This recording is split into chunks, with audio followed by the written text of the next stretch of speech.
Hello friends and welcome back to Emily's Game. This week is Pirate Week, and for Pirate Week, we have been given a ship by Robert Space Industries to give to you, a member of my community. This ship features the Skullcrusher paint, an LTI insurance package, and all wrapped in a game starter package. So stay tuned for details on that, and in the meantime, we're going to honor Pirate Week with a little something that I've created in honor of this ship. From the Black Void we come, a Titan painted in skulls. One shall claim her, but only one.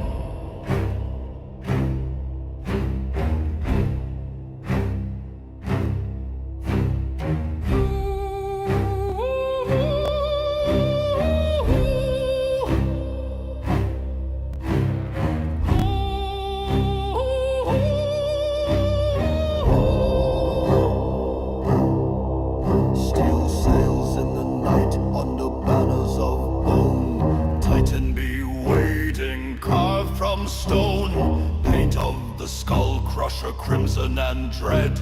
She sails for the living, she sails for the dead.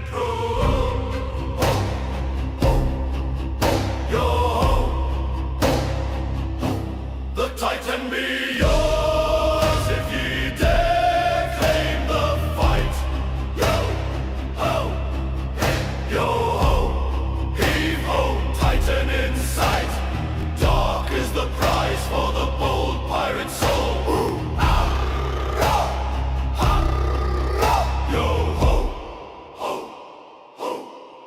The Corsair be jealous, the Asgard burns bright. The Ursa rolls heavy through the endless night. But the Titan, she waits for her captain of fate. Her Skullcrusher livery seals your dark fate.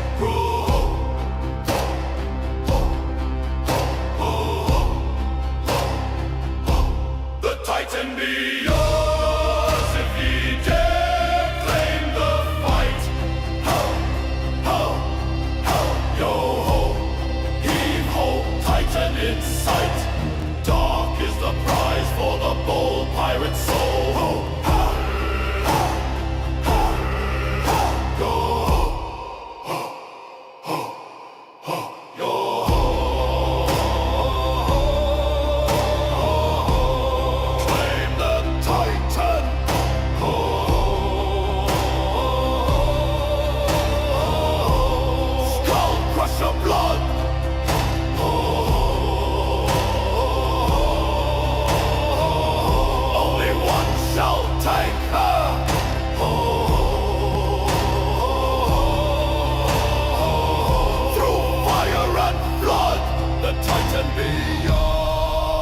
Take the Skullcrusher crown. Yo-ho, heave-ho, none drag her down. The Titan awaits for the pirate most bold.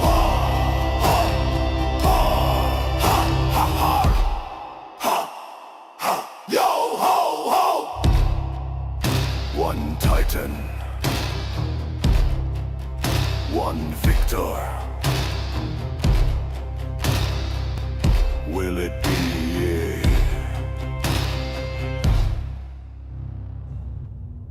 My friends, I really hope you enjoyed that. I'd love to know your thoughts in the comments about that. If you like the song, if you like the music, I worked pretty hard on that one, trying to get the right feel for the pirate themed week. But there you have it, friends. This giveaway is made possible by Robert Space Industries and Cloud Imperium Games. They provided me this Avenger Titan starter pack with LTI and the brand new Skullcrusher paint for the Titan for one lucky winner. While the prize is provided courtesy of RSI and CIG, neither RSI, CIG, YouTube, nor any other social media platform are sponsoring or are responsible for this giveaway or this video. This giveaway is entirely run by me. Before we get into the ship breakdown, let's talk about the giveaway. We're using Gleam to keep the giveaway fair and simple. Gleam is a giveaway platform where you'll log in and you can complete a few easy actions to earn entries. The more entries you earn, the more chances you'll have to win. The link's in the description and in a pinned comment on this video. Just click it, follow the steps, and you've registered. We'll be choosing our winner on Saturday, September 27th at 5 p.m. So friends, definitely register. You got plenty of time to do it. Let's go over the Avenger Titan. It is arguably one of the best all-around starter packs in Star Citizen. It's combat capable, it has room for cargo, and it's tough enough to survive fights. There is a cargo bay quirk, which I will show you here shortly. And then, of course, our Skull Crusher paint makes the Titan look mean, black and bone white with a vibe that fits right in with the Pirate Week. So whether you're a trader, a bounty hunter, allywag of the space lanes, the Titan's a ship that'll serve you well. One lucky soul will claim it with lifetime insurance and a look that crushes all before it. Could it be you? I don't know. Let's go over a little bit about the ship and do a quick tour. We'll do a quick walkthrough and then a couple of gotchas about the ship when it comes to cargo. This is your cargo bay. It is capable of carrying up to 8 SCU of cargo. Forward of your cargo bay, you do have a living quarters. Your components are nestled in above the bed, although those are not accessible at present. You can change those out within your Moby glass. There are no other discernible features that are accessible to the player within this area. There is also not any internal storage, none that I'm aware of. You will notice that there is a fuse required option up here. As of this date, there is no fuse you can replace on this ship. Not a big deal. Not yet, but soon that may be. Moving forward of the cabin area, you will step into the cockpit, a one-seater, very clear field of view with this canopy. Wonderful ship, friends. I love this ship. It was actually my second ship. I went from the Aurora to this when I started playing, and it was just a wonderful machine. I do have R doors and attritions equipped to it. If you saw the video, these are the weapons that I used primarily in the fighting that I did for that video. I've also got the bombs attached to this particular ship. Now, these are not included in the giveaway. These were just so I could show you the upper end capacity of its capabilities. All right, friends, now just a few gotchas here with cargo. It will carry 8 SCU of cargo, right? That's great for a starter ship, but having 2 4 SCUs does not work for this ship. You cannot get those in there. I don't like it, but it's just is what it is. So what about a 4 SCU? You should be able to get 4 SCUs in there. But, my friends, I'm afraid it fights you. It looks like it might fit, but no matter how hard you try, it pops it right back out, it bounces the ship around. Hell, it's probably going to cause the ship to explode. So you might be able to find a way to get them in there. It is not worth the hassle. So those are out as well.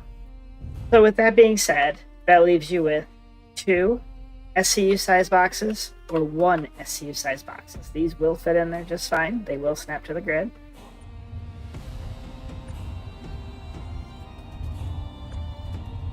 So they fit nice and snug in there. That right there is 4 SCU. You get 2 more 2s, or you can stack 4 1 SCU boxes in here otherwise. 1, 2, 3, and 4. Perfect, right? Oh wait, there's a problem. I can't get to my cockpit. This is terrible.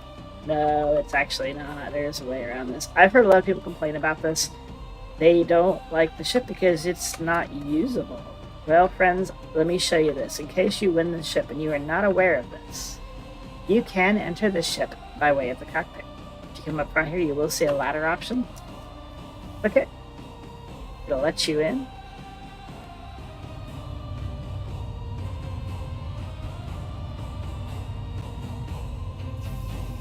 And now you're in the seat. Now, when you exit the seat, by default, it will send you to the back of the ship. Well, you're going to run into that same issue where you cannot exit the ship. That's not a problem again.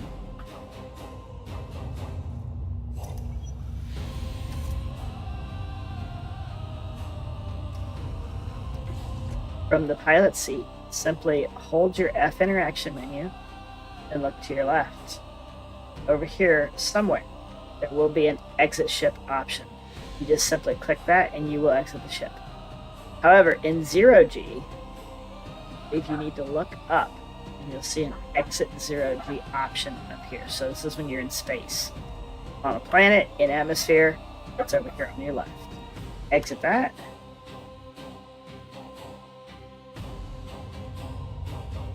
And you exit the ship.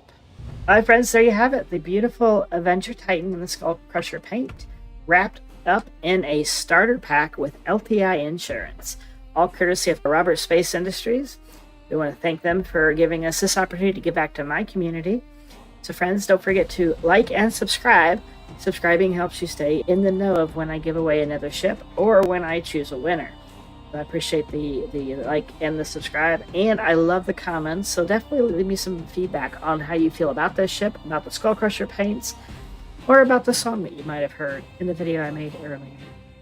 Guys, I love you, and I'll catch you in my next episode. Take care. Have a wonderful night. Bye.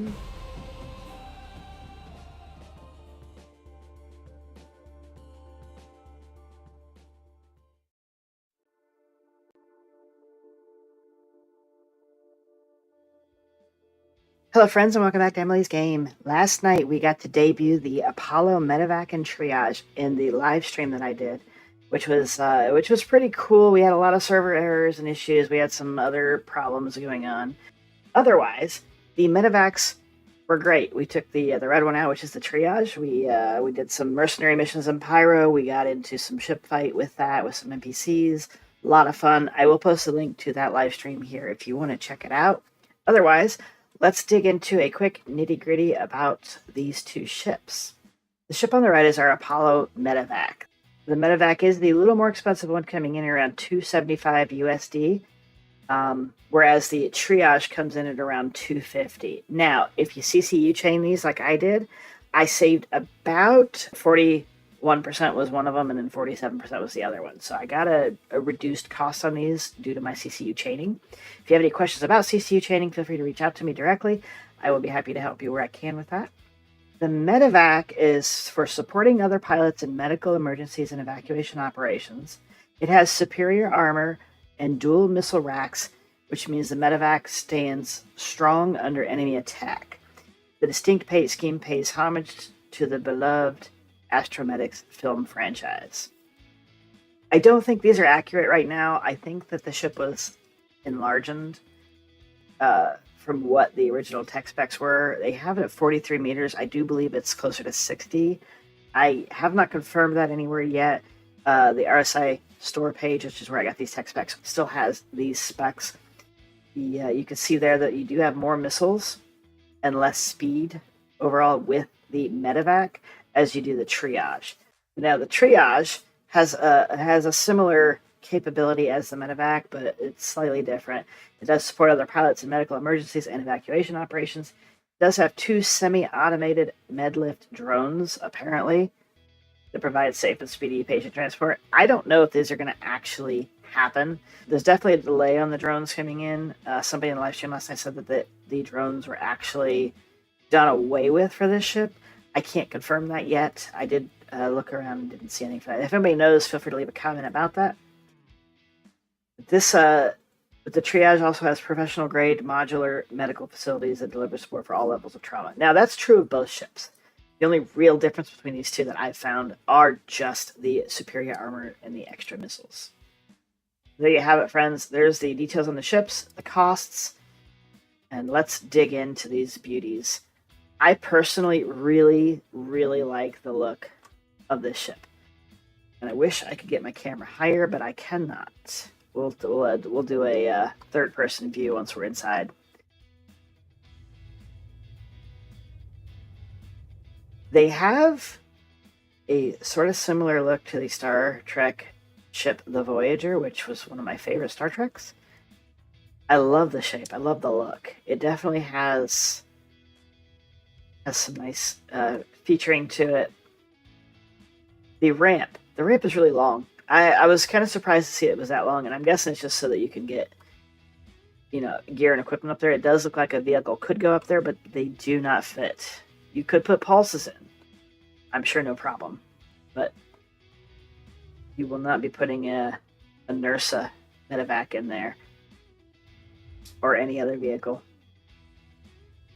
Now, last time the live stream, we did use the triage ship here, the one in red.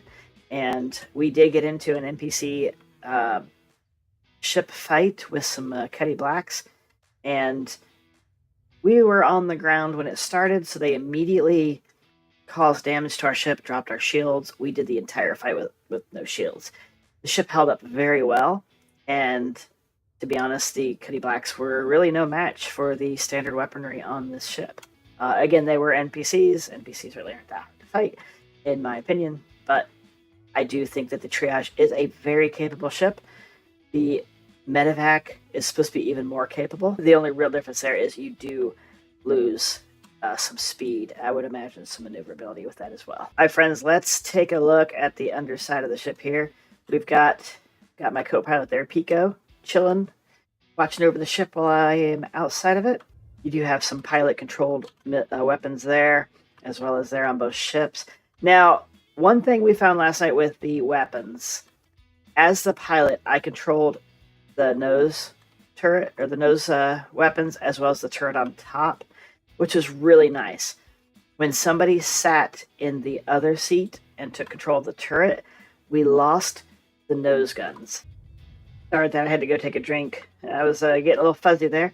But yeah, as I was saying, we lost the nose guns and we only had the turret going by way of the co-pilot. Now that caused a lot of issue with fighting the ships because the turret on top shoots slower than the nose cannons do.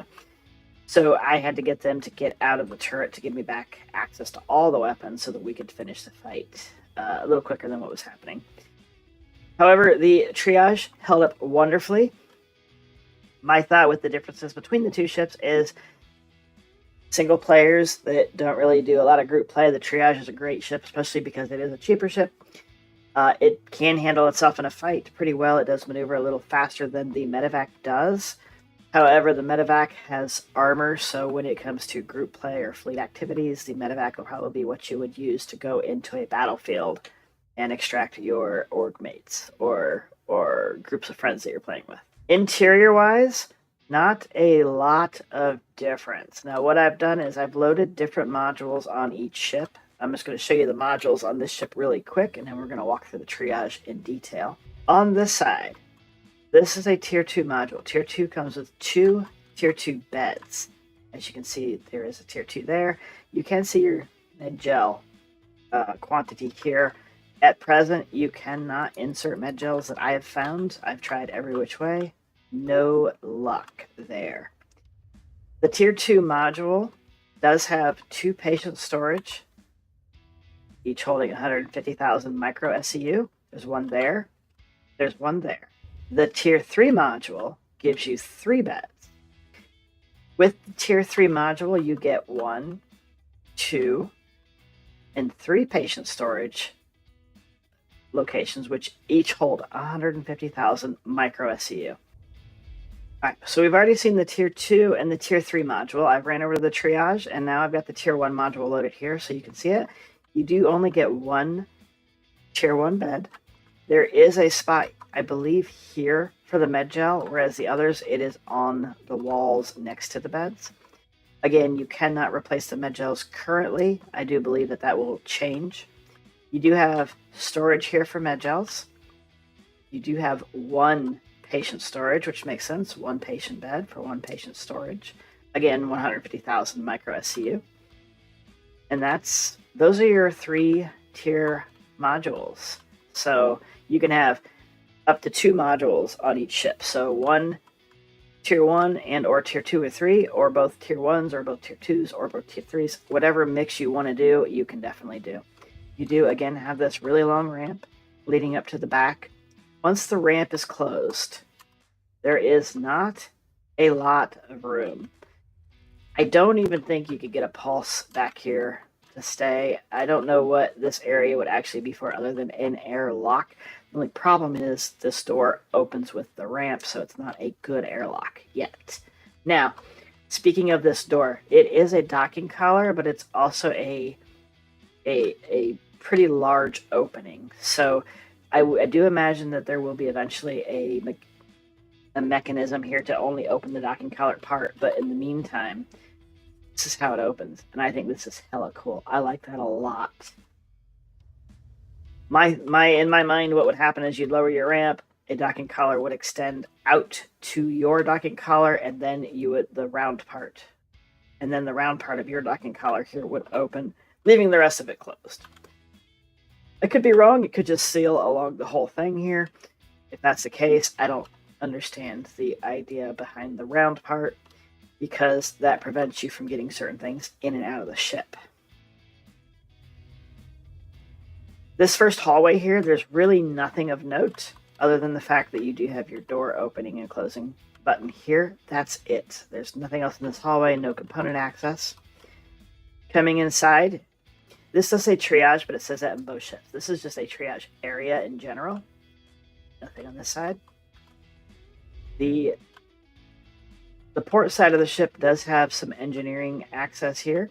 You do have an engineering panel. You have component access over here. Now, this is something I struggled to find earlier because when I was looking for the fuses and relays, I normally look for blown ones. I'm looking for red. I totally missed over these, but they're on the port side in the rear component access. There is a fuse in this area. The other fuse that I have found is midship forward, also on port side in this component access area. You have two engineering terminals, both on the port side, one midship, one aft, in the component access areas. And this is the hallway before the bridge, or between the bridge and the med area. So you also have your other component access here. So component access bay 2, bay 1.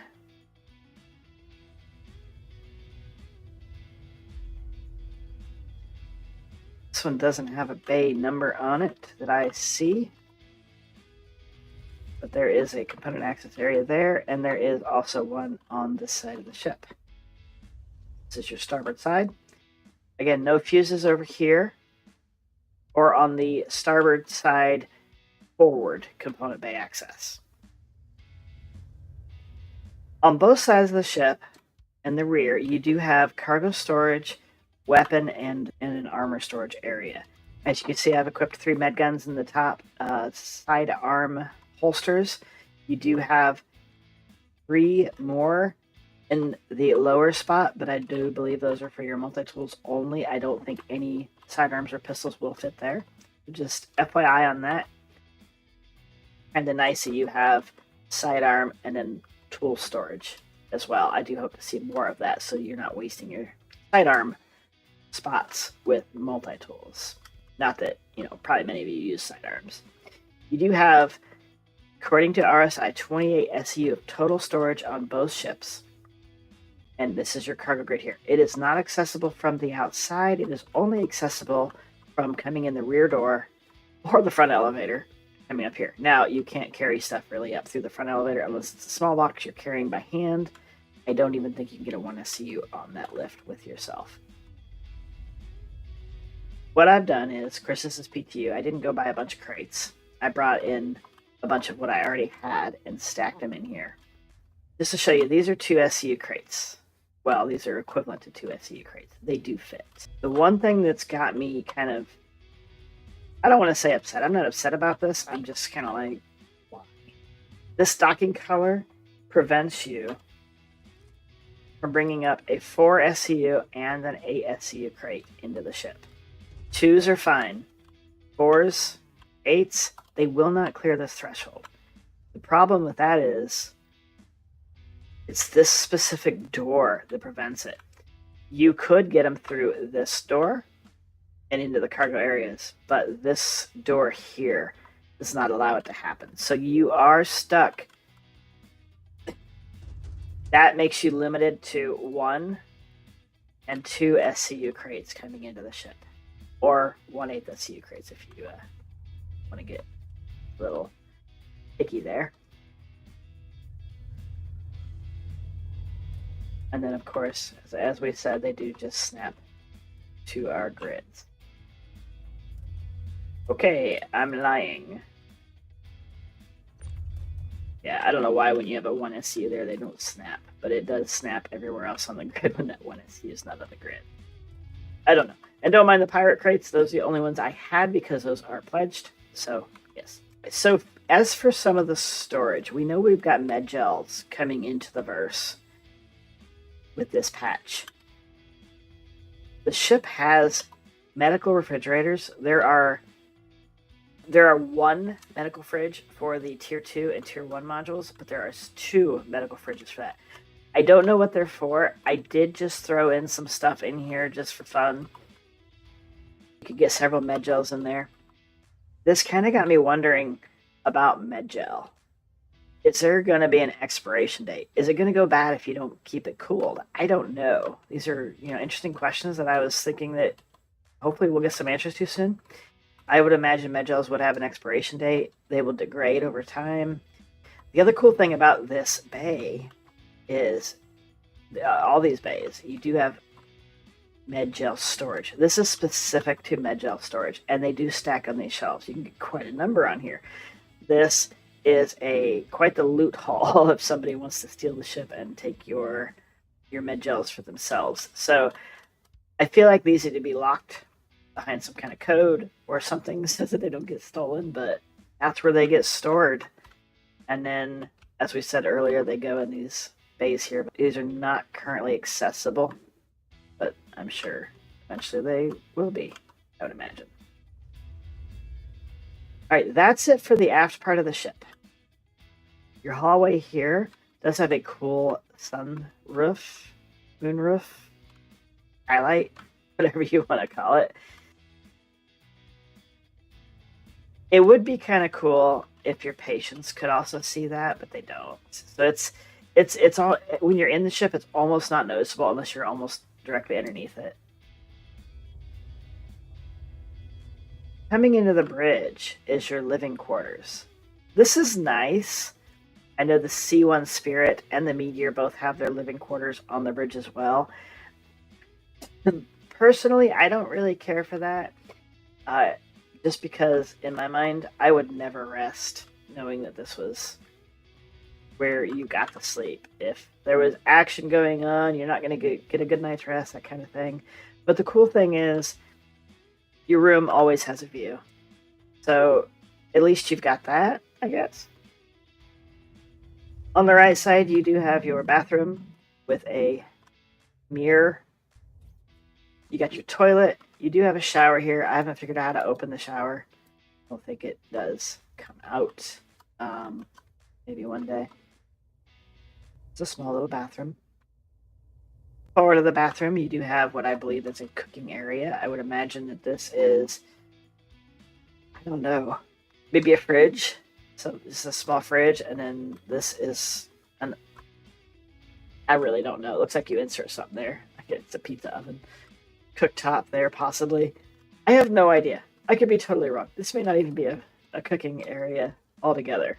I have no idea. You got your one bed here on the starboard side, your other bed's on the port side, both immediately behind the flight seats. Both beds do have above them a 450k micro storage box storage capacity.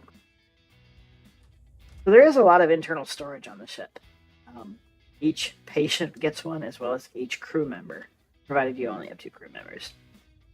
And you do have your lovely little dining set here. So that's it, really, for the layout of the bridge. One of the coolest features of the ship that I found is this is your front elevator. It is tiny. Like I said, I don't think you could even get a 1SU box on there with you. I'm not even sure if you could send one up by itself. However, as you notice, that is just a nice space you can walk across now. But it does have an option for you to retract. Well, they were retracted. They were up. Yeah, so the elevator arms, rails come up. Otherwise, they're stored in the floor. And you can't really access the elevator without going to this panel here. Once you send or call the elevator, an airlock comes down, sends the elevator down. Now this will stay closed off while the elevator is deployed, which is really cool. Nice little airlock feature. I like this. This is a really nice setup. It's very simple. It gives you that airlock. I wish you could also use it as like a jail cell. You could bring somebody on board and leave them in there while you transport them. They have no chance of killing you that way. There's no way to close that without calling or receiving the elevator. Your pilot and your co-pilot seats are identical. I did not find any difference between the two. They both do the exact same things. They both can access your remote turrets, which is very nifty. Say your engines are dead as the pilot, and you're like, well, shit, I guess I can fight. That's all I got left. And you can jump over here and fight. Well, your co-pilot can do the exact same thing. Your seat control buttons are, that's seat exit. You have open exterior. You have enter remote turret and exterior emergency lights off. As you can see, I do have them on. Yes, it does have the pretty flashing lights. There are no other buttons on the left side here, but on the right side you have engine on, engine off, and I did not see these, but my co-pilot said that there is a retract or extend landing gear button on this arm for them. For some reason, I do not have that for me in either seat, so I don't know what that's about. Your cockpit canopy has a nice view. One of the things I noted was it kind of reminds me of the Aquila's cockpit a little bit. Like I said, I've never been in the Aquila, but one thing I noticed was most of the constellations have a strut that goes in the front here, and that's why I stayed away from the Connies. I did not like that part here where you cannot view. That's where your weapon reticle is. This has struts that come across here, but there's glass in between them, so you still have a lot of good view. I don't dislike your viewing angles here. This is nice. I did say before we would do a third-person view of the outside of the ship. Very nice looking. It's a little different than I expected it to be, but I really do like this a lot. So, lovely ships. At release, there will be a couple of paints as well, besides the red and white. You will have the Apollo Delphi livery, which is a gold and black paint. You will have the Frontline livery, which is a grayish red paint. The Lifeline livery, which is the Apollo teal and red. The Olympian livery, which is silver and blue. And the Shockwave livery, which is blue and orange. Well, friends, that's it. That's just a quick overview of the Triage and the Medevac, a little bit of what they've got and what they don't have. I like the ships. I am looking forward to the gameplay that they will be adding for these ships. Right now, I don't really see much use for the ship itself yet, but I'm sure that's coming. I also heard, and this might be a spoiler or leak, I don't know if it's accurate, I don't see any notes or information on this anywhere, but several people have said that there is another variant of these coming out. I don't know where that information came from. I don't know what variant it could possibly be, but I do think a bounty variant of this would be really cool. You do have what could be your prison modules on the sides. And I'm sure there's other variants that would make sense for this. I don't know about a cargo ship because, well, if this is your only entryway for cargo, unless the modules extended down from the ship, I just don't see this being a good cargo ship. Not sure what other variant there could be. I'd love to hear your thoughts on what you think would be cool. I'd love to hear your thoughts on which one you like, prefer, or have. And anything you found about it that I didn't include in the video, just definitely post it in the comments below. Let's check it out. And guys, don't forget, I'm still giving away my personal Argo raft. We're still waiting on 500 comments to be able to extract a winner from that. So don't forget to register for that by just simply leaving a comment on the raft, usage of the raft, or a hauling story, whether it has the raft in it or not, and we'll choose from one of those winners. Also, friends, if you're looking for a home in the verse to partner up with folks to play, to learn, to have fun, don't forget to check out Stardust, which is my org. Otherwise, friends, don't forget to like and subscribe, leave your comments, and I will see you in the next episodes. Take care and have a wonderful day. Bye.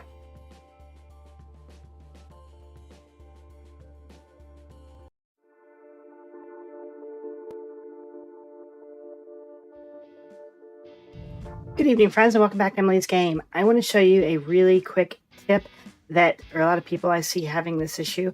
I did a video on this a couple months ago. It was a pretty big hit with a lot of people, but being that it's an older video now, a lot of people have probably missed that. I do see a lot of people struggling when they are farming equipment. So I'm going to show you a really useful tip on how to make your equipment farming faster. When you're running through a bunker and you got a gun on the floor or in a rack somewhere, most of the time when you go to pick this up, you equip it. So we're going to go ahead and equip this.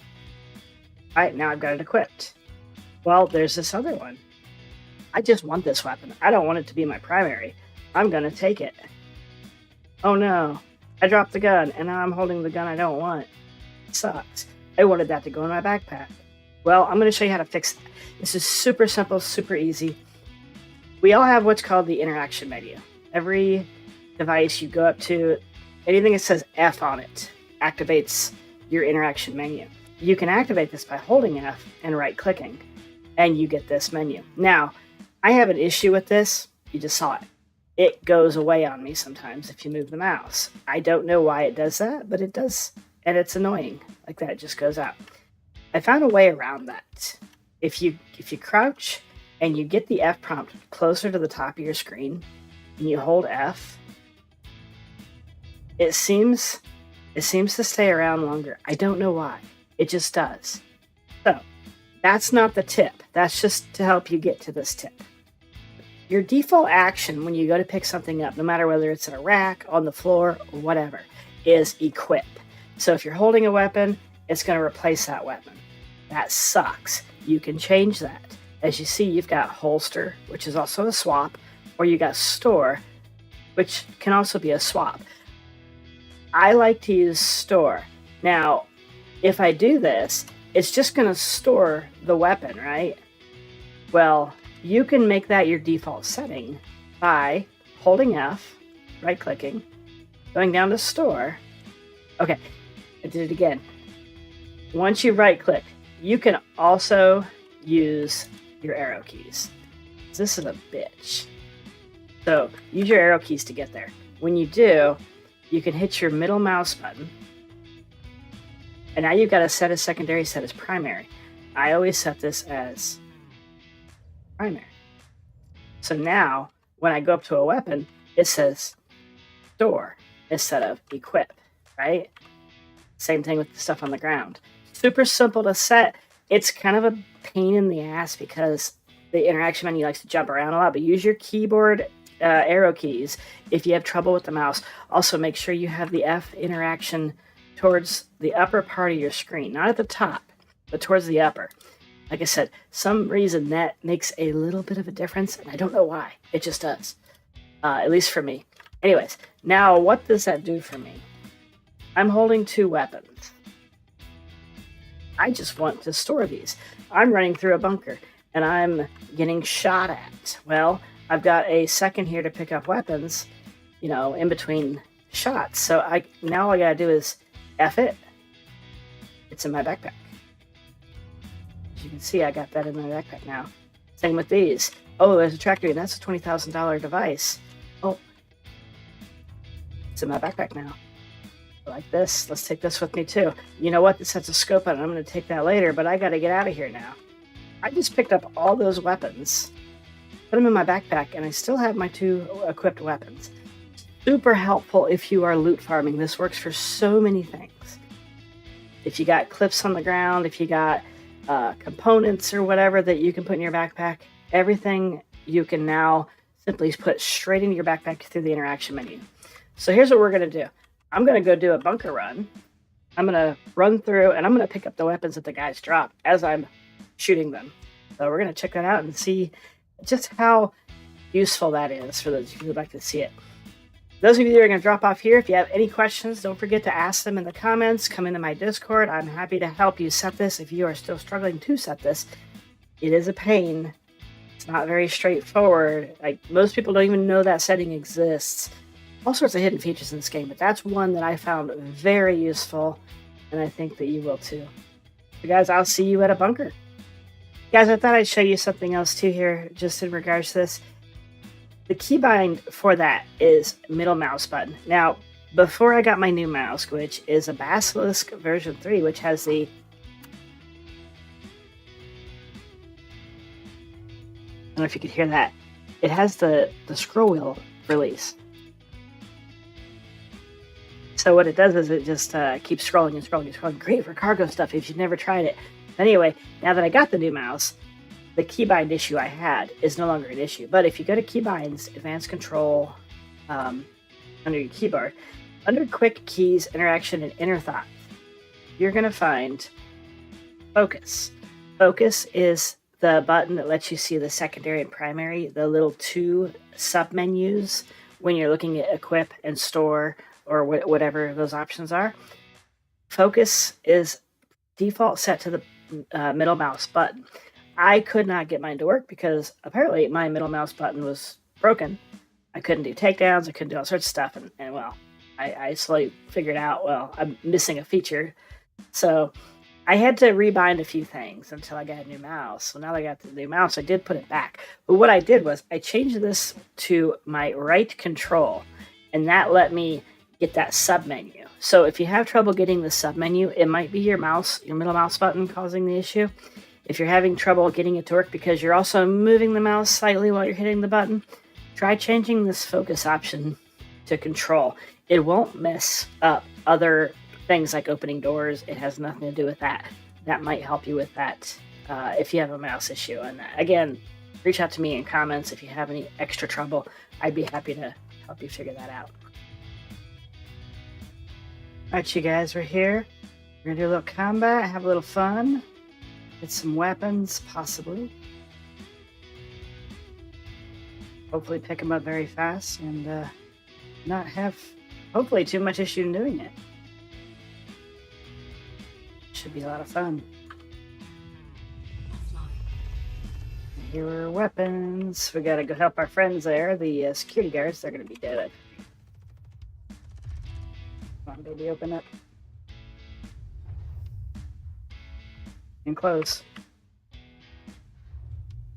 For those of you that aren't familiar with my work, I do carry... Oh shit, look at all of the guards.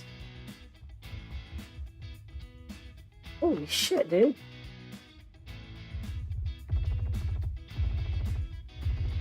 Wait.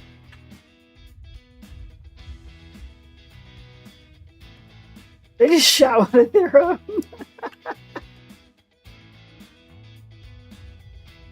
Alright, so if they're all out here... Dude, did they just clear the site for me? What the hell?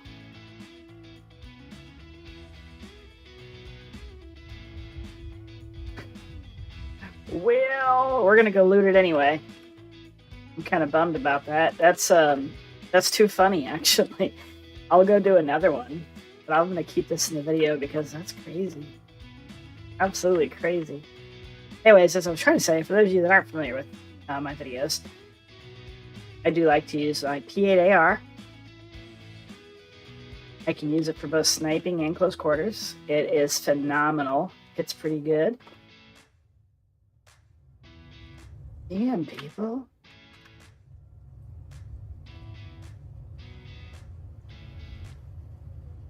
Wow. Alright, I'm just going to go check this for boxes, and then I'll go find the site, and we'll try that one. God, look at all the security guards. So we have this issue with Stormbreaker. It is absolutely insane. All the NPCs that are spawning. Look at this. Jesus. You can't even get around. Yeah, all the NPCs that are spawning are making it extremely difficult. We actually abandoned the mission the other day because of just constant chaos. You can't move forward. You do nothing but take out the NPCs.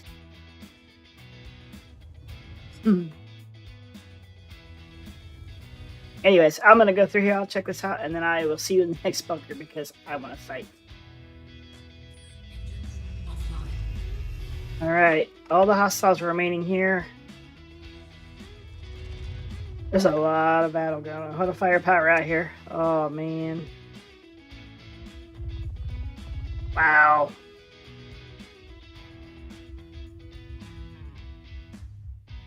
I bet the battle's over.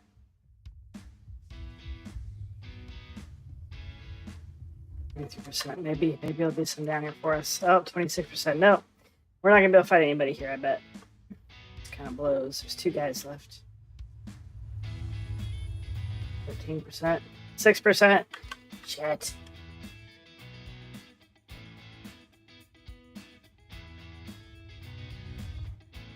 Alright, well, forget it.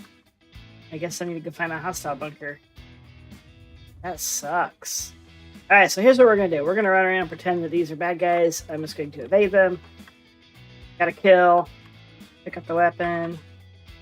Throw my backpack. Keep moving. Oop. No. Weapon. Pick it up. Keep moving. Oh my god, you guys. Get out of my way. Hey, look, a loot box. There's a weapon. Pick it up. Keep moving. There's a weapon. Pick it up. Keep moving. We're not under fire. I wish we were. But yeah, that's it. I mean, that's how useful that is. Same thing if they were in gun racks. You could just walk up to it, pick it up, put it in your backpack, get the heck out of here, and check it later. No worries about bending over, trying to hunch over, and getting into your inventory, dragging something in because it is just not going. This will make it a lot quicker, and you can hopefully loot more effectively, and maybe survive a little longer too if you end up getting killed a lot or killed, pretty quick. Wow. So yeah, I'd love to know your guys' thoughts on this feature. How many of you actually knew about this and have been using it? I've found that it's been very few and far between have actually known about this. Look at that guy's outfit. Looks like a Lando Calrissian or Han Solo. I don't know, whatever. But yeah, let me know because I heard it through somebody and, figured out how to use it. And I'll tell you what, best quality of life update I've ever found when it comes to, doing a bunker run. You just go do your run, you get out of there, and you deal with, whatever loot you picked up after you're done, after you're somewhere safe. So, that's it. That's all I got, guys. I hope this is helpful. Please definitely let me know in the comments if it is. And if you have any other tips or features that are out there that may not be widely known, definitely let me know. I'd love to share those with people. Guys, I love you. Don't forget to like, subscribe, and I'll see you in my next episode. Take care. Have a wonderful night. Bye.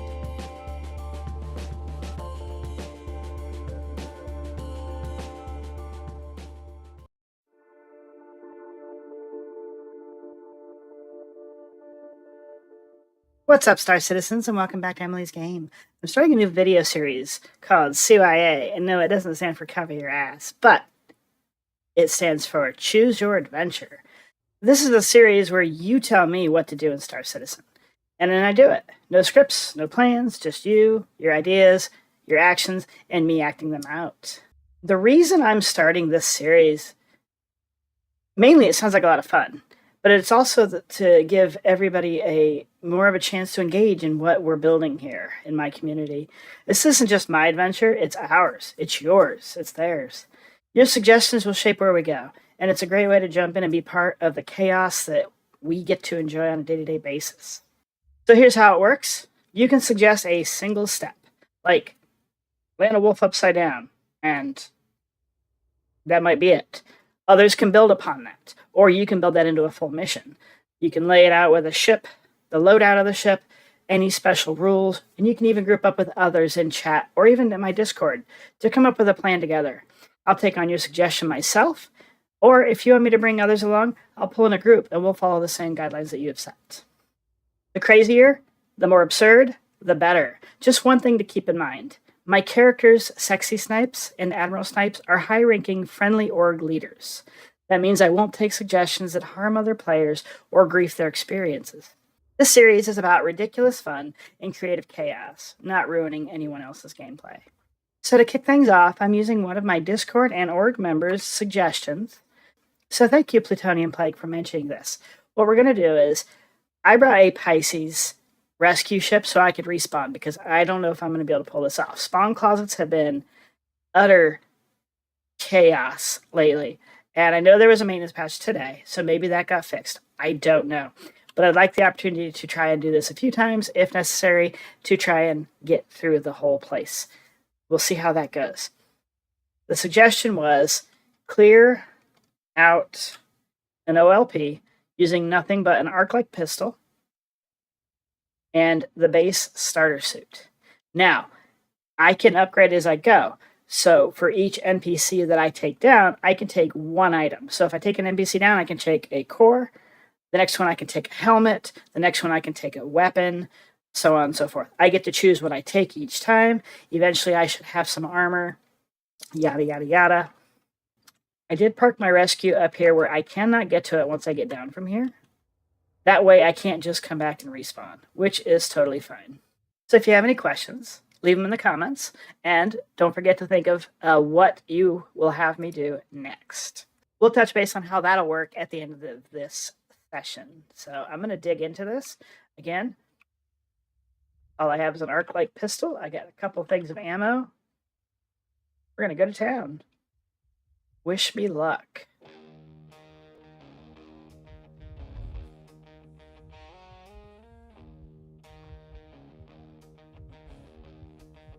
God, I miss having a scope.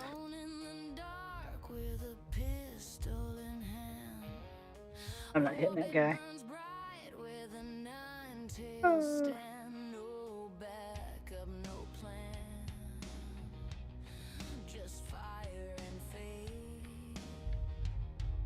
Alright, so I've killed 2 now. So I can take 2 items, which is good because I'm going to need ammo. Wait, guys.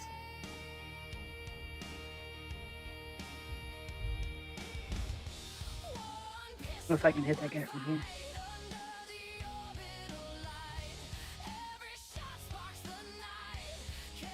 I never use a pistol anymore, so this is awful.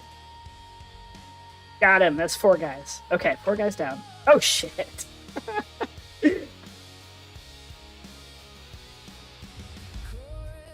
5, 6, 7. I'm out of ammo. Oh, mother truckers.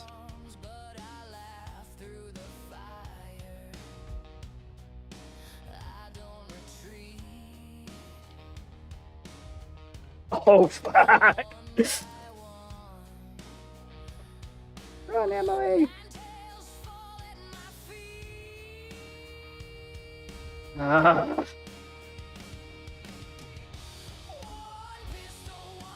bless it. Oh, no.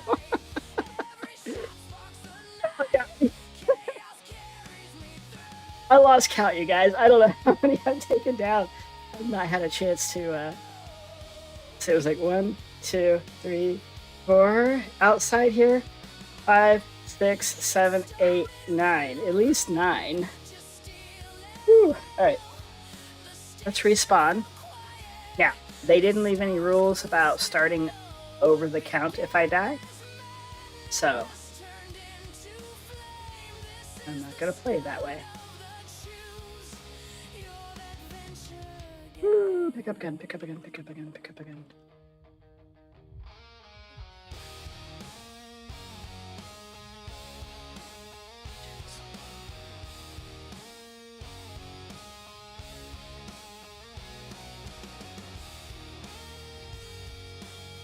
Crap, why can't I pick that up?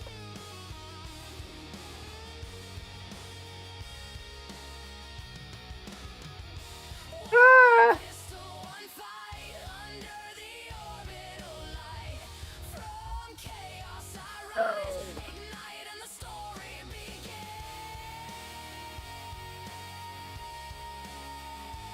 Alright. 1, Oh my god. Damn it. I'm having some inventory issues. I can't get things to get equipped. Let's see, I think I took out 2 more, maybe 3. I'm gonna stick with 9, because I know I've taken 9 down for sure at this point. What the hell? I can't take core armor? Oh, because it's my body.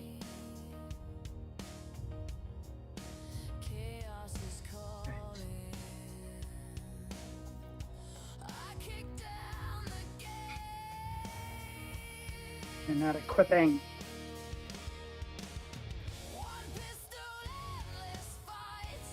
Oh, you can't change helmets in space. I guess that makes sense. Alright, so I've taken 1, 2, 3, grenade, a weapon. What is that? 1, 2, 3, 4, 5, 6, 7. I can't take any more ammo. Okay, here we go. That's 8. I believe I've taken 8 items. Although I'm kind of in, you know, heart panicky race.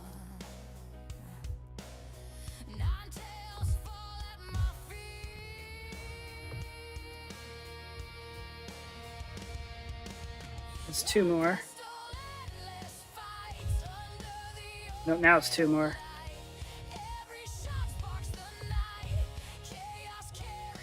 There's 3 more. I need med pens. Here, let's just take all 3.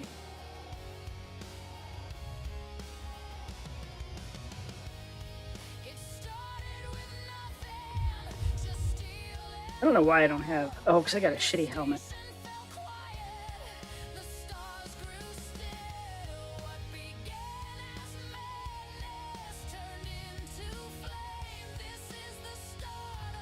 Whoa.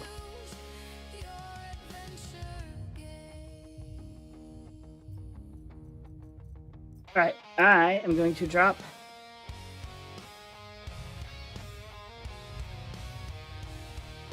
oh shit. Never mind, I'll do it later. I was gonna get the P4 and ammo, replace it.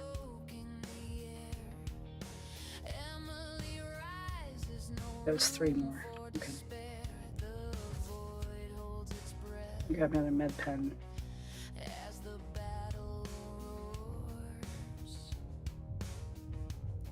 Let's go med pen.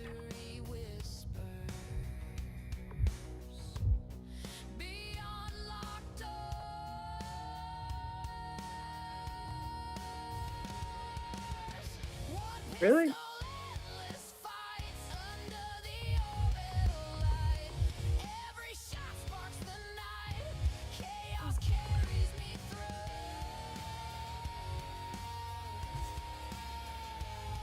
Alright, that's 5 more, I think. I'm having a hell of a time keeping count. Oh my god. Oh, it's a backpack.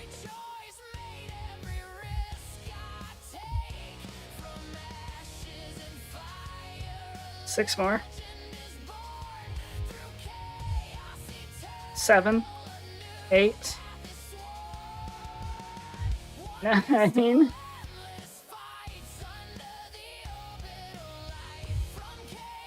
10.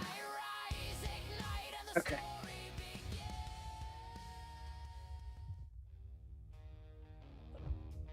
$11, $12, $13? No? I have no idea.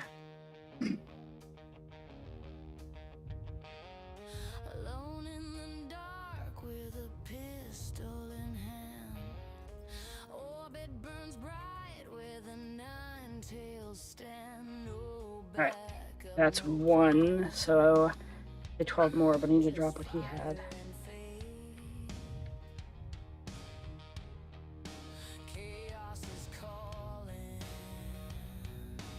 Okay.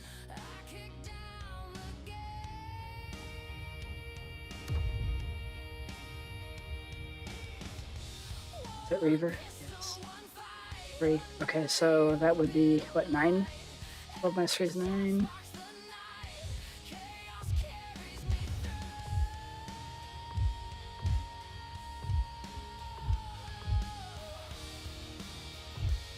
All right, we're back up to 12.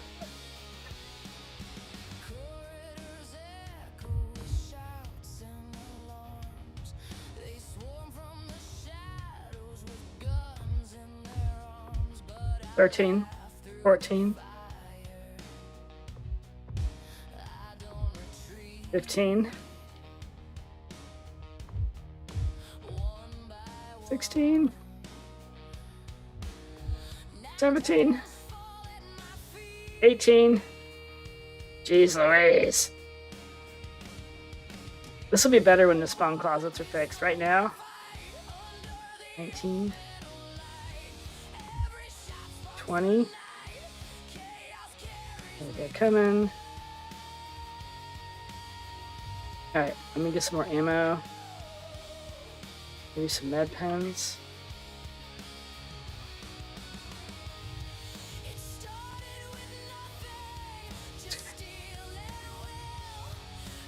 Two med pens, that's 18.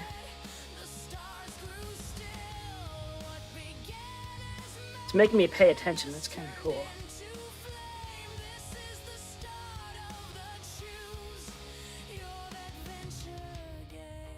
$16. That's weird. It's getting dark. Scalpel. Oh, I want a scalpel. Wait, that's the same. Alright. I feel good enough. Let's go inside.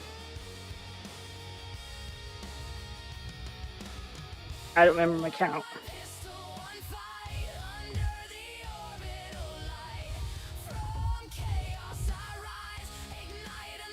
How are you breathing, dude?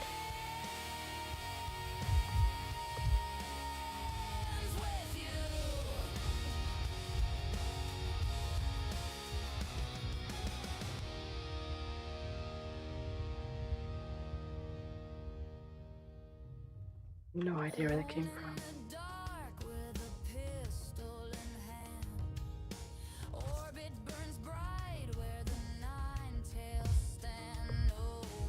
That's why.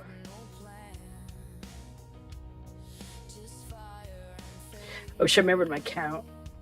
I'll just say 10. I know it's higher than that, but I'll just go with 10. That's Reaver. Or Ravager. Alright, so I took 3. I have Karna. Maybe I should pick up a Karna. 3, 4, 5. So let's say 5 left. Is there a Karna back here? Is that a Karna? It's Karna, right? Get that on my back. Yes. Alright, so let's say 4 left. I don't know. Whew.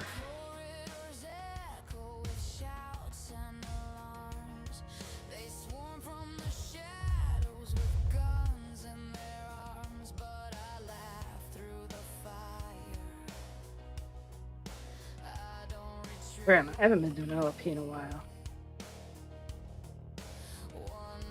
That's right, I am up top, so... There we go. I know. I think. Oh, shit.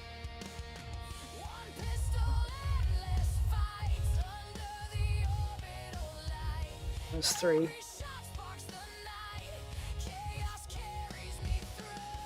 No!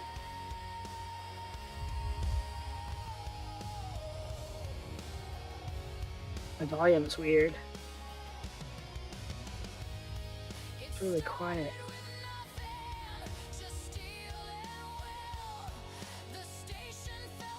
Oh, I have no mouse cursor. No! There we go.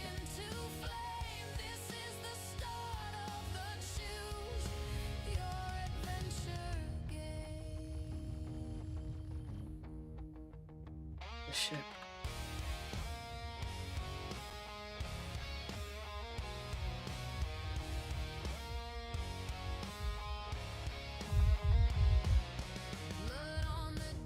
Or maybe 5. I don't know. I just started over the counts. I have no idea where I'm at.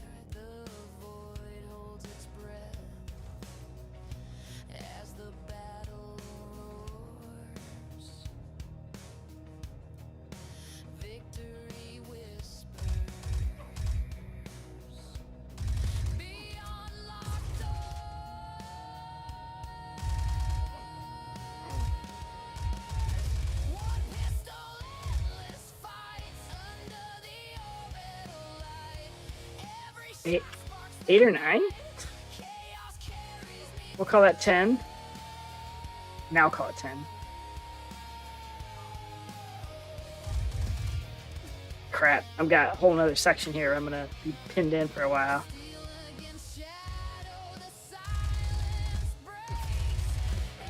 That's like 12.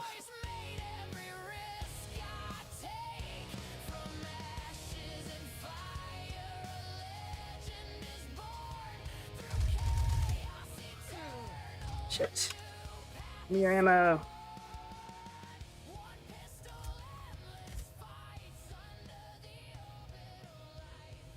Took 3 ammos. He's bouncing.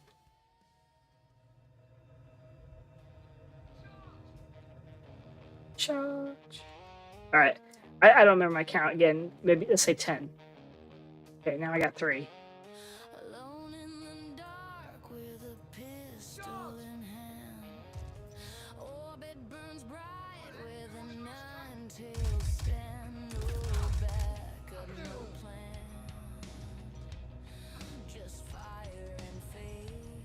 I don't really have a goal here. He didn't say clear the facility.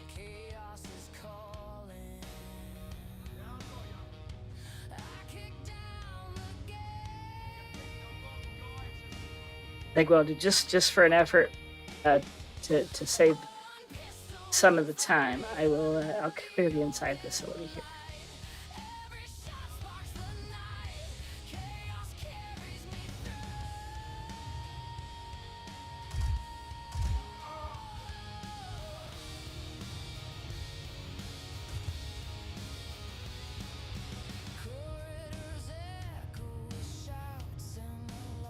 Oh, it's a blue light scalpel.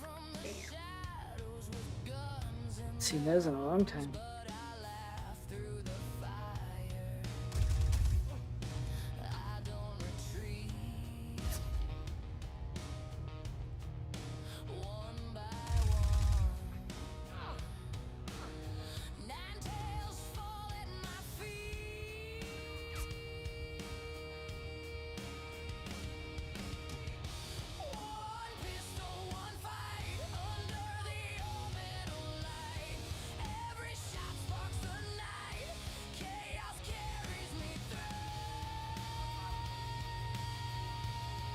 Yeah, I said he's bouncing again.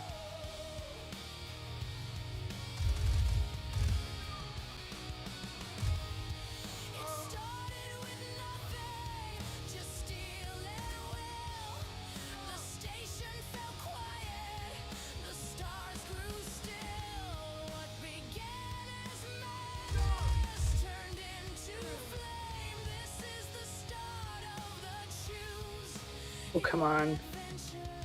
Do you guys have inventory issues where you can't like quick switch stuff from one inventory to another? I have to drag a mag over every time I reclip my chest or my belt.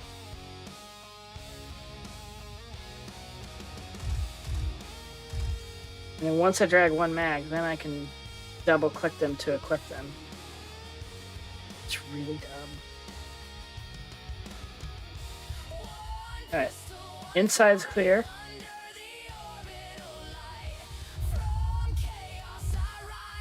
It could take forever to clear the outside.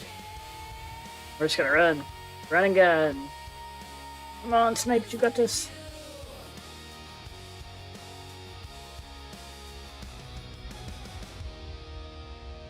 There's a terrapin.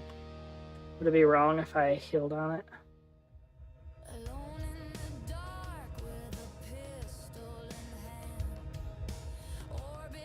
Yeah, that would probably kill me. I'm gonna do it.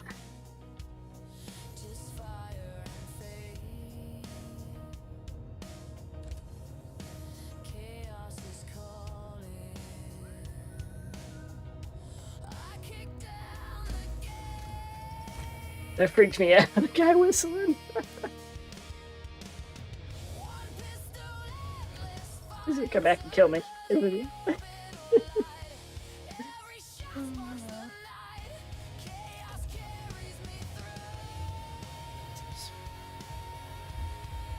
should close this door.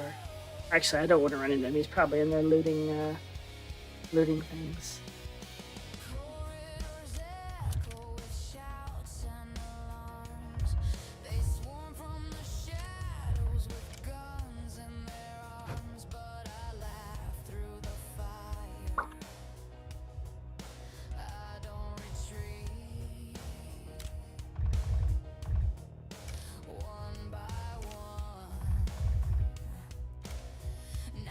So it's sort of not fair how I started this. I died like twice, maybe 3 times, very early on. But also, it's not fair that the NPCs ganged up on me like they did. So definitely let me know your thoughts in the comments. Should that be allowed? And if not, then when I died, should I have called at the end of the video? I feel like that was okay, just simply because of the massive amount of people coming at me. But your guys' rules. If you think that's what I need to do when you give me the next steps, then that's what we'll do.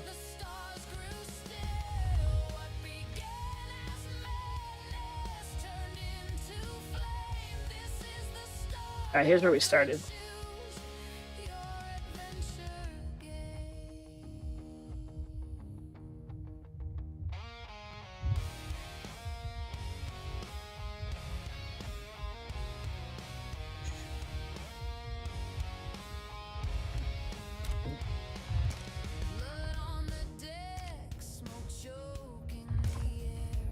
Damn it.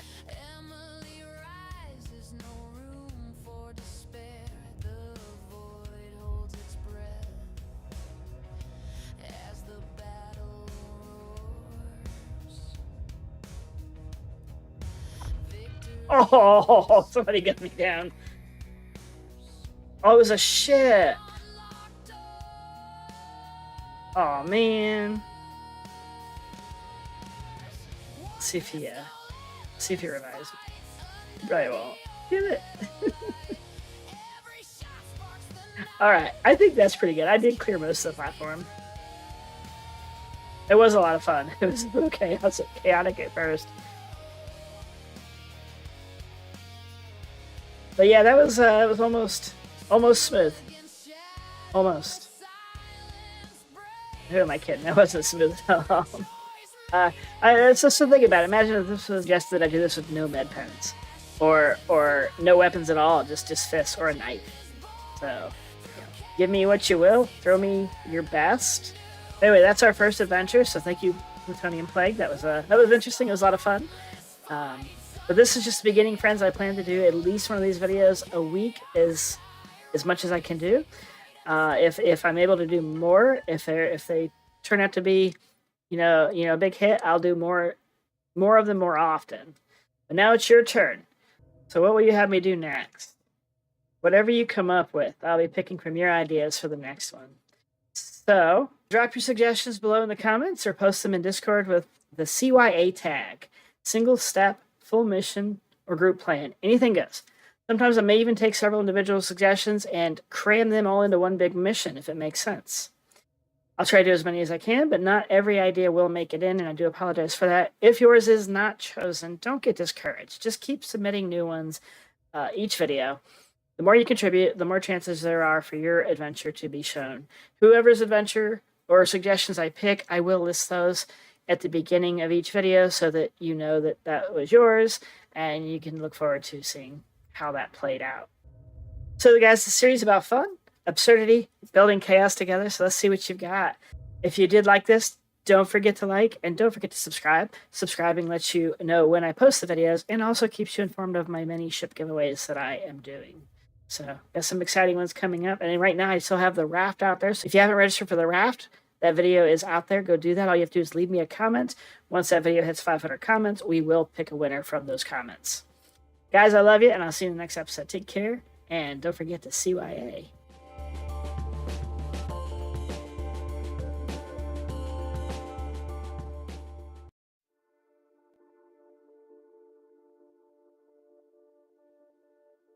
Hello, and welcome back to Emily's Game. I've got something really cool I want to talk about. The new United newspaper article that is in the 4.3.1 PTU screen. I don't talk about these too much. I do check them out when they do come out, but I've been kind of exploring the lore of Star Citizen more and more, and I'm finding some really cool stuff in these articles. So I'm going to go over each one. I want to do some speculation. I want to get your thoughts on these. I want to give you some of my thoughts as well. So let's dig into this. CIG loves to slip secrets into the verse. They're not just in patch notes, but in the world and the lore. And they're hidden a lot of the time, much like a lot of the features that we come across that, aren't very apparent to us. One of the best examples is these new United broadcasts. They look like background fluff, but they're actually loaded with lore hints and potential gameplay teasers. So today I'm going to break down the latest edition, covering terraforming mistakes, protests brewing on Terra, the desperate need for first responders, the mysterious burning sky, and a list of the most pirated ships. Each of these could shape the future of Star Citizen. I'm not sure if that's actual, but it could be cool. Let's talk about it. First up, friends, is terraforming.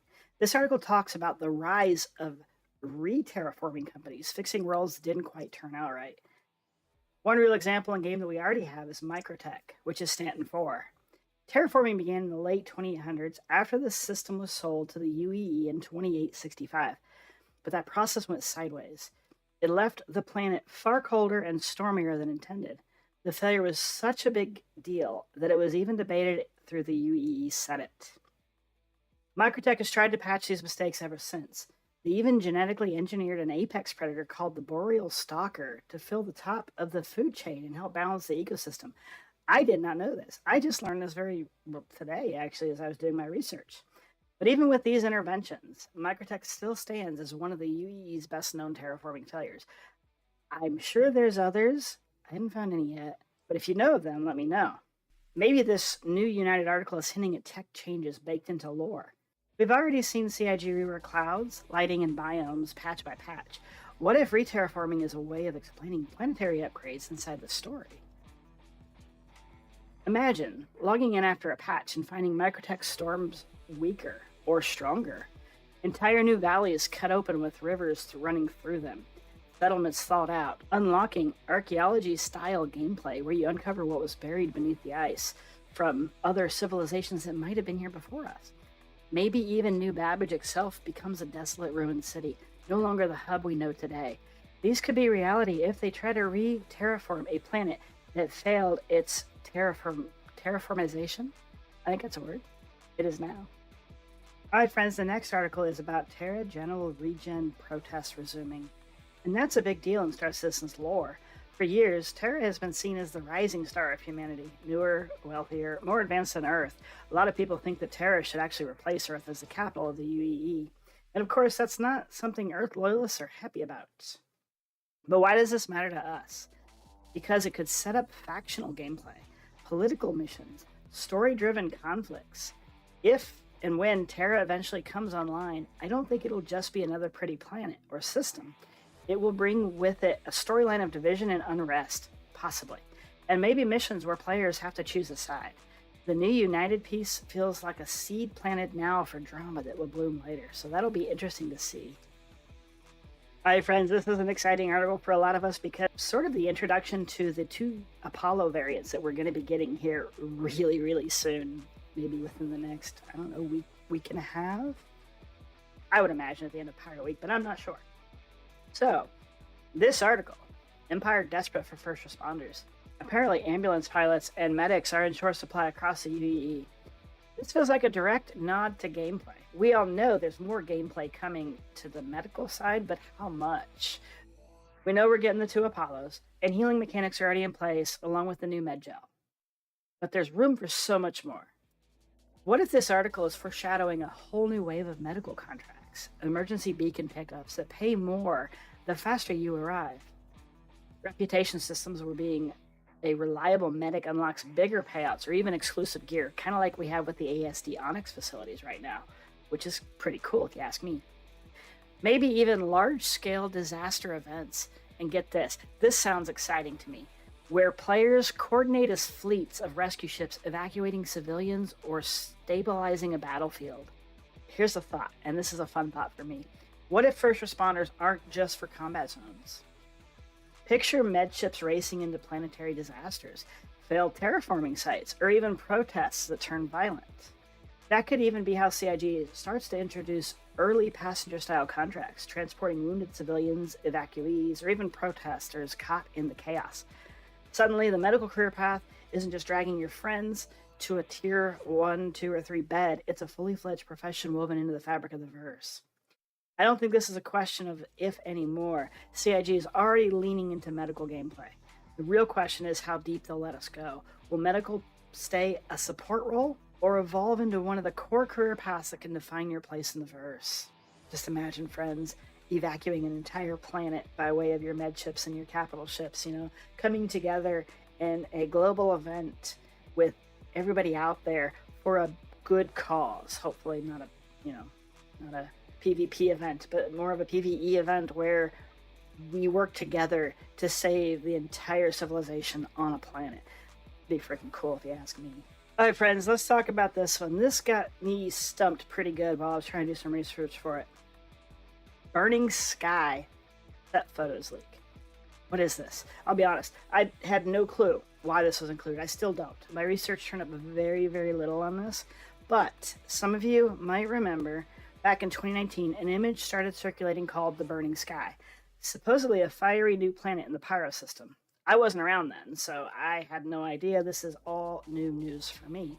But it turns out the picture was completely faked. It was just Mustafar from Star Wars Episode 3. I know you guys are probably going to correct me on the pronunciation of that. Mustafar? I don't know. It was photoshopped into a Star Citizen style screenshot with a Banner Defender. So I've got that picture up here now so you can check it out. It was apparently called the Burning Sky, and it was released to content creators apparently, and it became a huge thing, which was quickly kind of snuffed out by CIG as a fake. So what does this headline mean now? I don't know. It could just be a fun nod, or maybe it's hinting at something more. Here's a couple of thoughts I had. Think of Burning Sky meaning a massive battle or orbital bombardment with wreckage raining down into a planet's atmosphere.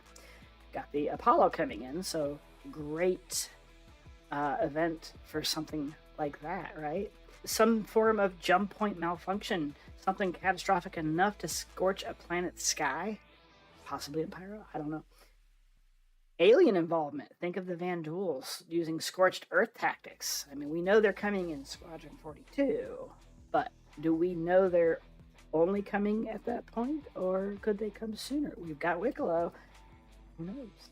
Or maybe, with the other article we read about, another terraforming disaster, a planet's atmosphere collapsing in fire and chaos. That would possibly create a burning sky. These are just some of my thoughts, but I'd love to hear what you all think. What does the burning sky mean to you? Are you familiar with the whatever happened back in 2019 about this? Drop your theories in the comments below, because this one's wide open. Another headline tucked into this broadcast was a list of the most pirated ships.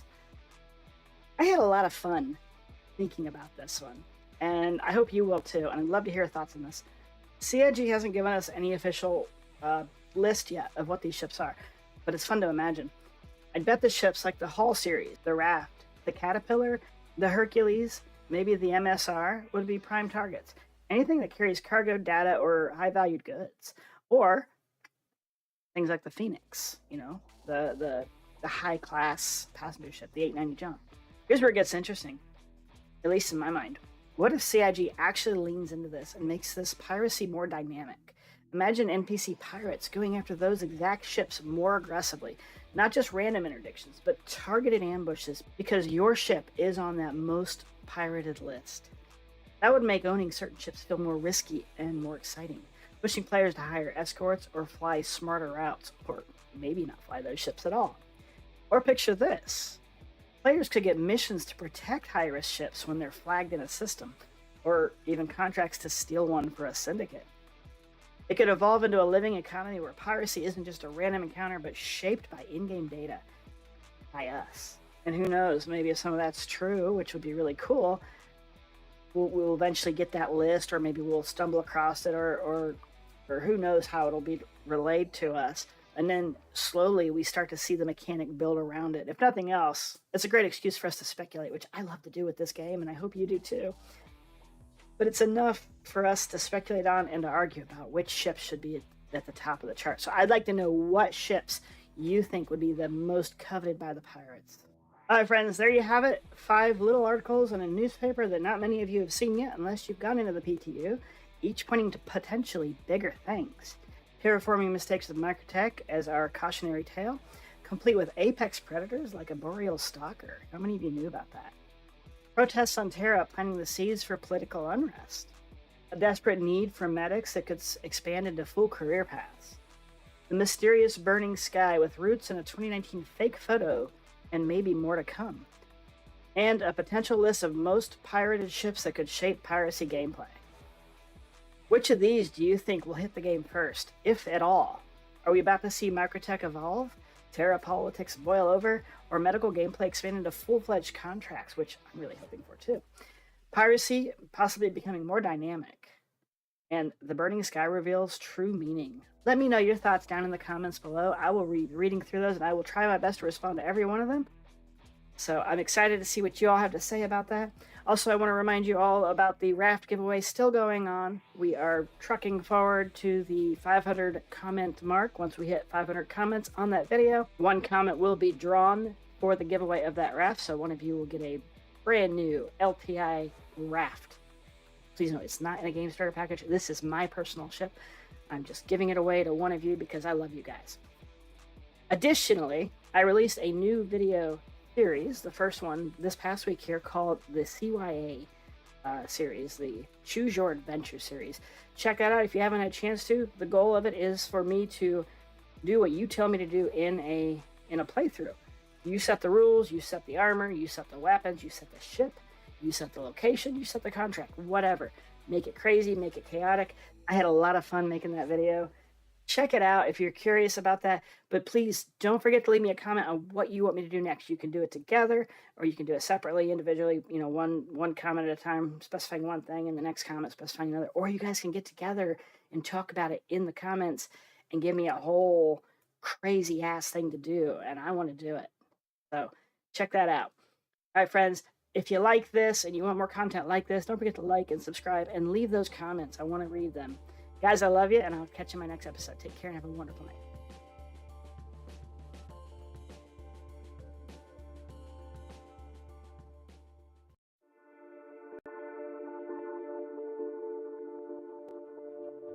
Hello, friends, and welcome back to Emily's Game. I did a video just, 2-3 days ago now about how to quickly sell off a lot of items using a cargo crate or an SCU container. To my surprise, a lot of people asked, where do you even find SCU containers? But that's not what this video is actually going to be about. I'm going to show you where you can find cargo containers, but I'm also going to show you how you can load your cargo containers, because that was also a repetitive question on the video. So I am back at Port Tresler. I'm going to show you where you can buy your SCU containers. So if you're not familiar with Cornerstone, I'm going to post a link to it in the description of the video. So check that out. Use that to find locations. But locations like Dumpers Depot, Platinum Bays, anywhere there's a cargo deck, which is where we are now, Omega Pro, Cousin Crows, there's just quite a few places you can go to buy SCU containers. So definitely check Cornerstone out. It'll tell you exactly where you can go to get these containers. When you come into the kiosk to purchase containers, you can scroll through and look for them, or you could just simply type SCU. SCU is going to show you every SCU container that location sells. So I've already got some containers, so I'm not going to buy any now. But now we're going to show you how to load containers. So the first way of loading containers is if you're buying things. This is probably by far the easiest way to load a container. Let's say you're here and you're like, you know what? I need to buy a bunch of drinks for the mission that I'm going to take a bunch of my friends on. That's my job, to supply the drinks. So you're going to buy the drinks. Before you buy the drinks, you look up here, you're going to see choose sub-destination. Your destination is Port Tresler. Now I've already got SCU containers in my inventory here. So I'm going to choose a sub-destination, and I'm going to pick one of these containers. I'm going to pick the last one because when you go to deliver that from your freight elevator, that'll be the last one in that list as well. So this list and that list actually do match up. I want to say all the time. I'm going to rephrase that. This list and that list on your freight elevator, they should match up. So the last one in this list should be the last one in that list as well. So I'll show you as we progress. So now I've chosen my sub destination. I'm gonna buy 400 of these. Boom! I just packed a crate full of Cruise Lux. What's that? I need more. I need more items for this thing. Okay, well let's grab. I gotta grab 10 tractors for this. I never changed my sub destination. It stayed where I was. Had I left the kiosk, this would have reset to the Port Trezler inventory, and I would have had to come back in here and set it. But it didn't because I stayed in the kiosk. Well, now I need to load up this second 8 SCU with some other stuff. So let's go ahead and buy 6 more of these. We're going to throw these into that 8 SCU container, and now that's it. You've done it. Now all you got to do is bring that box up, load it on your ship, you're good to go. Well, now you're asking, Emily, I don't want to buy stuff to load a crate. How else can I load a crate? Well, let me show you. The game makes you work for it no matter what you do. But there are several ways you can do this. There are 3 that I know of. So let me show you how.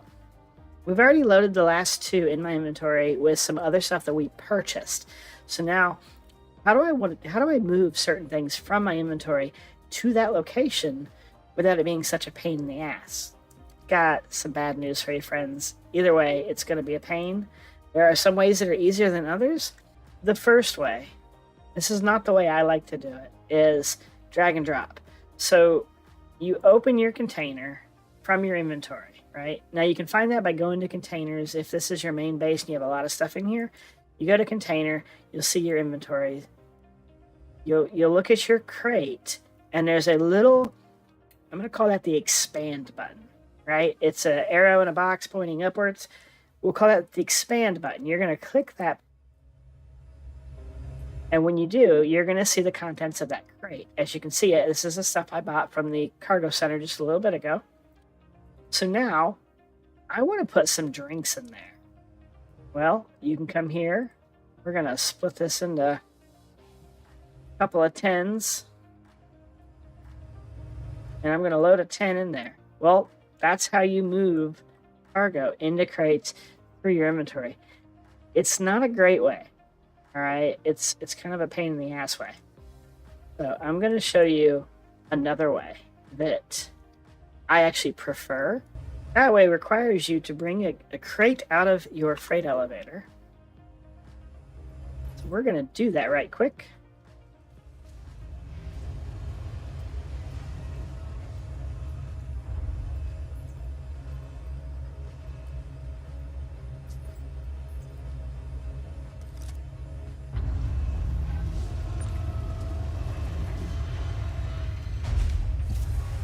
All right, so whatever size you need, bring it out. If you need multiples, bring those out too. To me, this is the most effective way right now of doing this, and I'm going to show you why. Just drop it there. The next thing you want to do is put on your biggest backpack you've got. A CSP-68H is a heavy backpack. It's a large backpack. It carries a lot of inventory. So make sure you've got that on. Go into your inventory. I want to move all these pistols, right? Well, instead of dragging these one by one, or you can hold shift and click. You can do that. That's effective, but here's what I like to do. If you want to move all this stuff, hit move all. It's going to dump it in that size inventory. Hitting move all is going to move it back, so you can't open your crate down here and hit move all and have it go here. It's going to always go back into the local inventory. Now that you've got those in your storage, come over to your crate, hit move all, bada bing, bada boom. I'm missing pistols. Why didn't they all come over? Don't know why they're back over here. I don't think I hit move all. Alright, so they're in my backpack. There's only 2. Okay. We're at the end of a patch cycle, guys. There's probably some issues going on with the servers that, well, we're probably going to have to... Oh, that's weird. Alright, they're in my backpack. I'm only moving like 2 at a time. This is weird. Okay, I don't know what's going on there. That normally doesn't happen. Anyway, that's how I would do it. I would fill my backpack, my core armor, my leg armor with everything I want to put over there, and then I would just come over here and I would hit move all. It's going to dump it into this crate, and that's the quickest way I know of to load these. This is actually unloading crates. So in your inventory, the kiosk inventory, the easiest way I found to unload a crate is simply open a crate you've got inventory in, hit move all. It's going to put it over into your person inventory. And then if you hit move all again, it's going to put it over into your local inventory. So that works. It's like a one-way street, right? When you move all, it goes into local, right? But for some reason from a container, it goes to personal, which allows you to move it to local. You can't do it the other way that I've found. I wish there was a way to right-click move all and say move all to container, the open container or something like that, but that's not a thing. So anyway, I thought that might be of some value. So instead of clicking and dragging all the shit that you've gathered up into your inventory, move all, put it over, and then if there were things you wanted to keep in the crate, like let's say there's just a few things you wanted to keep in the crate, well then just drag those back. Now there is another way you can load these, but lately I've not seen this work. If this way would work, it would be the ideal way of doing this, and I'm going to show you how to do that. All right, what you do is you go into your freight elevator, you grab a crate, drag it to the left side, which is your freight elevator, the actual platform. So with the elevator lowered, I actually have a SCU box on that platform lowered in the inventory center, whatever that is. If you double click this, it opens it. Now you can dump stuff there. I want to move all these weapons. So to me, this is the best way of doing this because now you can be selective about what you want. Click individual ones and then you drag them over and it puts them over there. Or you can also select all and move all if you want to move them all. Now, lately I've not seen this work, so I'm going to show you this here. I've got the crate here. I've got a bunch of pistols in it. It may or may not work. Last couple times I've tried this, it has not. But that might just be the state of the patch. If it worked, great. This is my preferred method of doing this. It is the quickest, the easiest, the most pain-free. And there's 2 weapons in there. I don't know what's going on with that. But there you have it, friends. That is how I load my SCU crates. The reason I think you were asking about this, as you did, was you saw I had crates full of inventory that I sold in that other video. I will link that video up here if you want to check it out. I highly recommend it if you want to sell in bulk. It is the easiest and the fastest way of doing it. But I had crates full of looted inventory that I'd picked up over the course of several patches, and all I did was moved it. Moved it in my crate, took it to a place, I sold it. I showed you how in that video, so check that out if you want to know how, but that's how I loaded the crates. Guys, I hope this is helpful to you. Definitely leave me comments. If there are other ways of loading crates that I didn't touch on, definitely let me know in the comments below. I will check those out. Otherwise, guys, don't forget to like, subscribe, and I will see you in my next episode. Take care, everyone. I love you. Have a good night.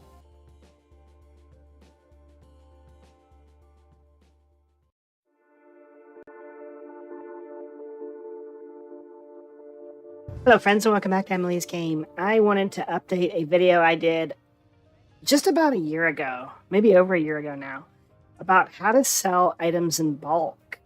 We know we can do this with commodities such as RMC or CMAT or gold or whatever other commodities out there at various TDD centers and admin centers. But those of you that like to loot may find yourself with a ton of inventory that you need to do something with eventually. It just stacks up and you got to get rid of it. So what I've done is I've collected a bunch of loot and I've thrown it into some cargo crates. And I'm going to show you how you can offload that stuff and make a little bit of money off it at the same time. So to start, we're going to run into the weapon shop here. I am at Port Tresler, but you can go to any of the main spaceports to do this. So I'm going to show you what you can do to sell individual items first. So when you go to the weapons items kiosks and you've got a bunch of weapons in crates, if you go to the sell icon, you don't see your crates because this location doesn't buy crates. If you're at a location that bought crates, you could actually pick the crate and see the contents inside, but you can't here. So the only way you do this here is you choose your subsource, which are one of the crates that I have in my local station inventory. Once I've picked that, I can individually sell these items. Now, if you have a lot of stuff in these crates, that will take you forever to sell these. It sucks. One thing I want to show you before we move on to the next part of this video, which is the important part.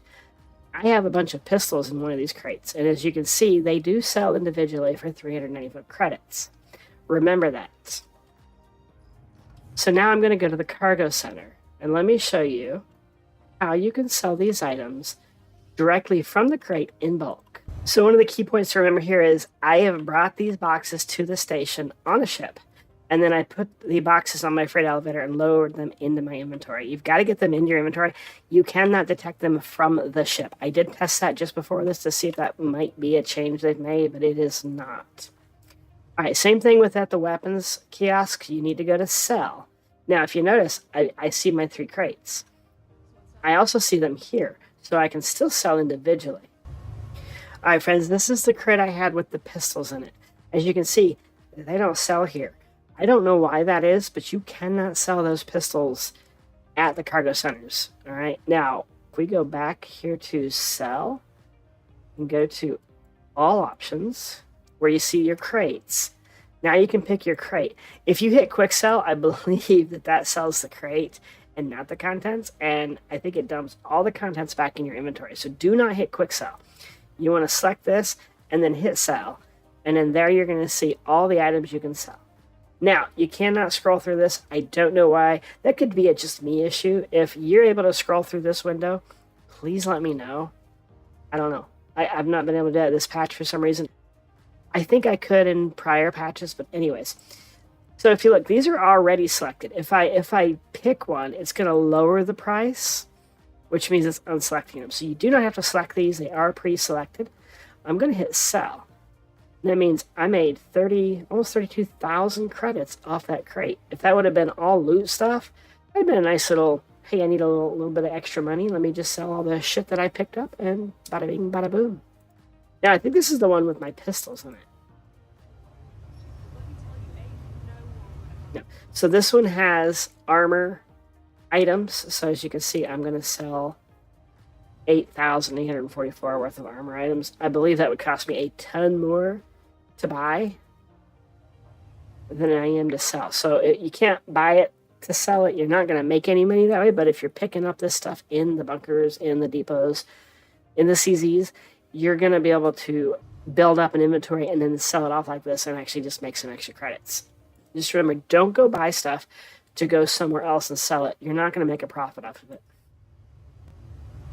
All right, friends, this is my box with the pistols. As you can see, they do not sell here. So that sort of sucks because I have a ton of pistols in this crate. But I also have a bunch of other stuff that is going to sell. So I'm going to go ahead and sell this. And then I'm going to check my inventory and see if 3 LH86s showed up and then a bunch of S38 pistols showed up. Because right now I'm at Port Trezler. There's nothing in my inventory except for, I think, 2 Atlases and some favors. So we're going to sell this for 25,000K. Bada bing, bada boom. As you can see, I have nothing left to sell. I don't even have sub-inventories to pick from. Now, another thing you can do, if you need to, is you can pick from your source your backpack. And anything you've got in your backpack, you can also sell that. Now, I don't know why I have a lifeguard attachment. I'm going to sell it. I don't ever use that, so get rid of that. Straight from my backpack. Same applies to the rest of your item. If you've got, I got my core and my legs here. I've got some cruises in my core, and there's nothing on my legs. Awesome. But yeah, that's pretty cool that you can do that here. You can also do that from the weapons stores. They do also have that same option for you to pick your different parts of your armor, your backpack, etc., and the crates. All right, as you can see, I got 3 86 pistols and a bunch of S38s. So it did dump those back into my inventory.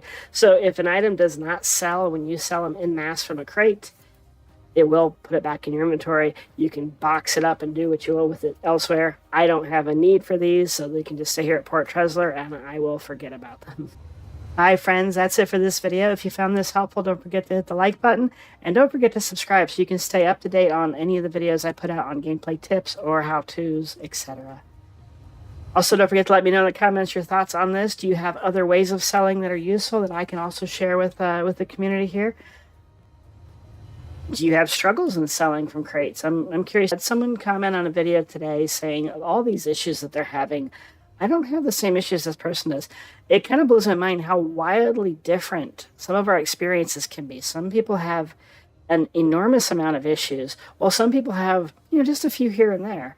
So I find that very curious and interesting. So let me know if you have trouble doing this, and maybe we can find a workaround for you. Guys, I love it, and I'll catch you in my next episode. Take care and have a wonderful night. Bye.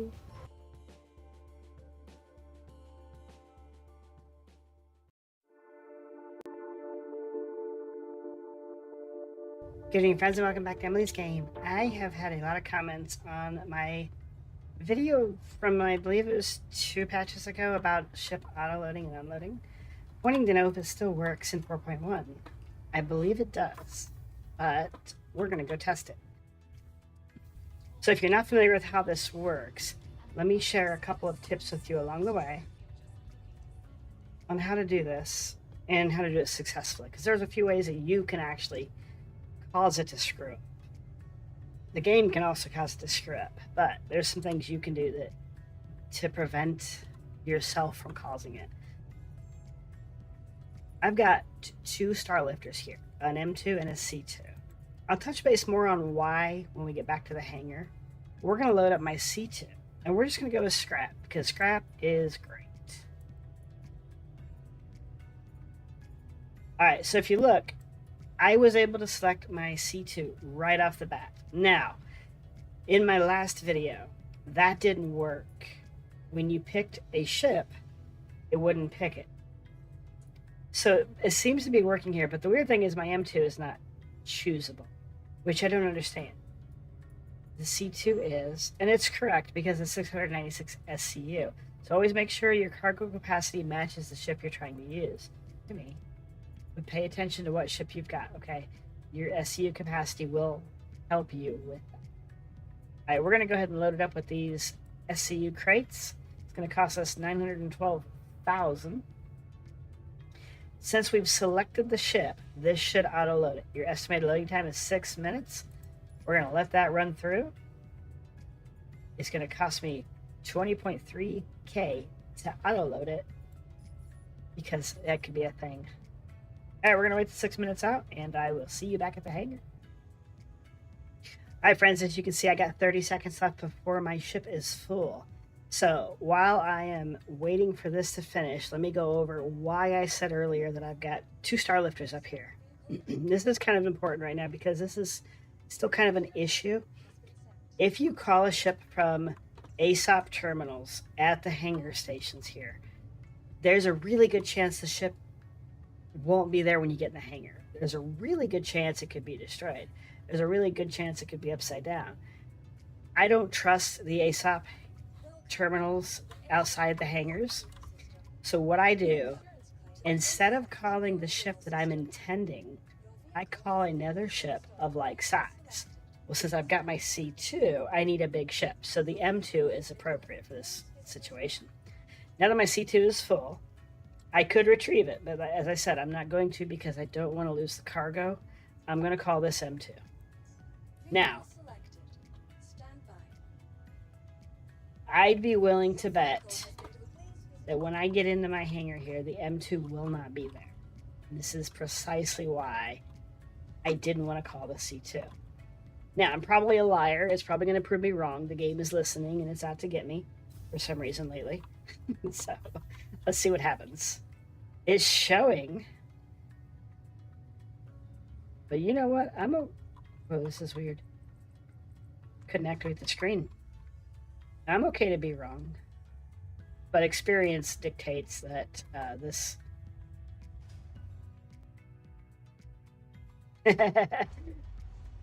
All right, as I said, I was not wrong.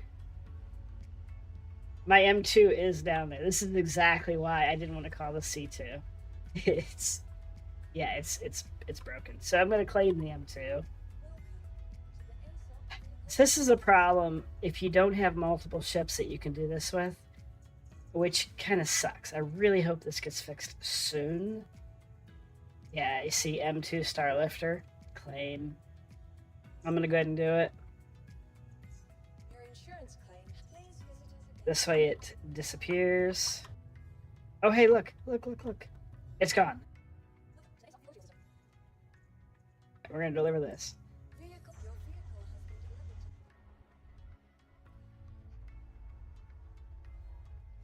It's an awful workaround. It really is. I'm very paranoid about the ASOP terminals. They in the outside your elevators. They just still don't work.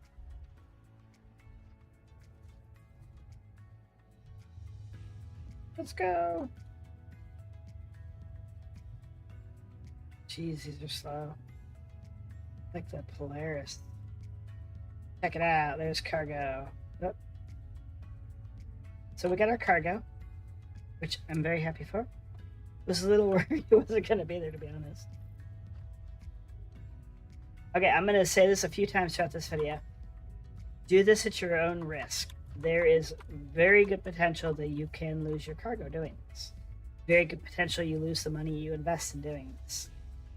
Personally, I've not lost money in doing this, save one time out of many dozens. We are, and if I didn't say it before, we are at Port Tressler. We are going to go down to Pyro Gateway and sell this. There's enough of a profit there I can make it worth it, and we're going to go from there. So I will see you down at Pyro. So we have made it to Pyro Gateway. This is where we're going to sell our load of scrap. This is the next very important piece of information that you need to follow, because this has been an issue in the past. This has caused cargo to get stuck on your ship grids. And the way that I've found around it, because this never once happened to me, and I'm bad about watching my ships go down. I like to see them go down, like to see them get stored. When you store your ship, watch it go down. Make sure it goes down. Make sure it disappears off the pad. What a lot of people were doing was they were leaving their hangar with the ship still up. That's causing the station to auto-store the ship. That is breaking the ship's cargo grid. At least it was. I'm not taking any chances. I'm going to assume that that's still a problem. So always store your ship before you leave your hangar. Wait for it to finish. It just takes an extra couple of seconds. And then leave your hangar. This will save you some heartache. It'll save you some grief. It'll save you some credits. But this is how I have done every one of my auto load and unload ship commodity sales. And it's worked, I swear, every time. Except for once. Once it did not work, but it was a server error, and I pretty much just lost everything because of it. And you know what? It is what it is. It's the game we play.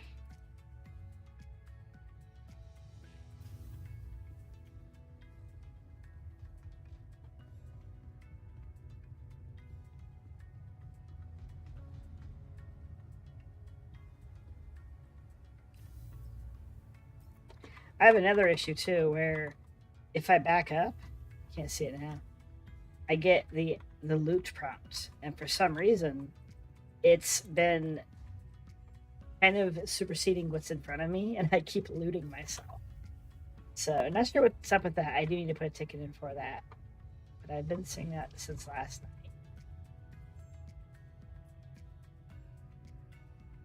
Alright guys, here we are at Pyro Gateway admin panels. I have one ship here, the C2, and as I said at the other station, when you pick your ship, it doesn't always pick, and you can see that perfectly here. I picked the C2, it's not there. Now, here's what you need to pay attention to. There are two of me here. One of those is not what you think it is. It's going to be my ship. So I don't understand why, but that's how this works. All right. So here I can sell my max cargo, 1.65 million. That's what, 940, I think. So 125,000 is about what I'm making, give or take. We're going to do it. The auto unload time is 6 minutes. Confirm it. I'm at 253.3. This should go up to 254.4. Bada bing, bada boom, guys. That's it. It does work. For those of you that commented on my channel that says it does not work, pay attention to how I did that. Don't always call your ship that you're intending to use once you've loaded it with cargo. Call a different ship to get your access to your hangar. Number 2, when you get to your destination, store your ship fully. Make sure it goes underground, doors close, and that the ramp or the ship serial number or whatever, make sure that disappears off your screen before you leave your hangar. Those are the most important things you need to do to make this a success. I have done this countless times, and I have made tons and tons and tons of money doing this. It's not difficult. It can be a little more time consuming because now you're waiting for your ship to lower and come back up if you called another one, just for that safety fact of not trusting what the ASOP terminals out here are going to do. So guys, if you have any questions, let me know. I'd be happy to walk you through this if you still can't get it, if you're still having trouble with it. Also, don't forget to like and subscribe. I really appreciate when you guys do that. That shows me that these videos are of value to you. And if you have ideas for other issues or videos that you'd like to see happen, let me know. I've got a few in the works that I'm going to get out here hopefully soon. I got some other special things coming up. Otherwise, you guys, I love you. Have a wonderful evening, and I will catch you in my next episode. Take care and have a wonderful night. Bye.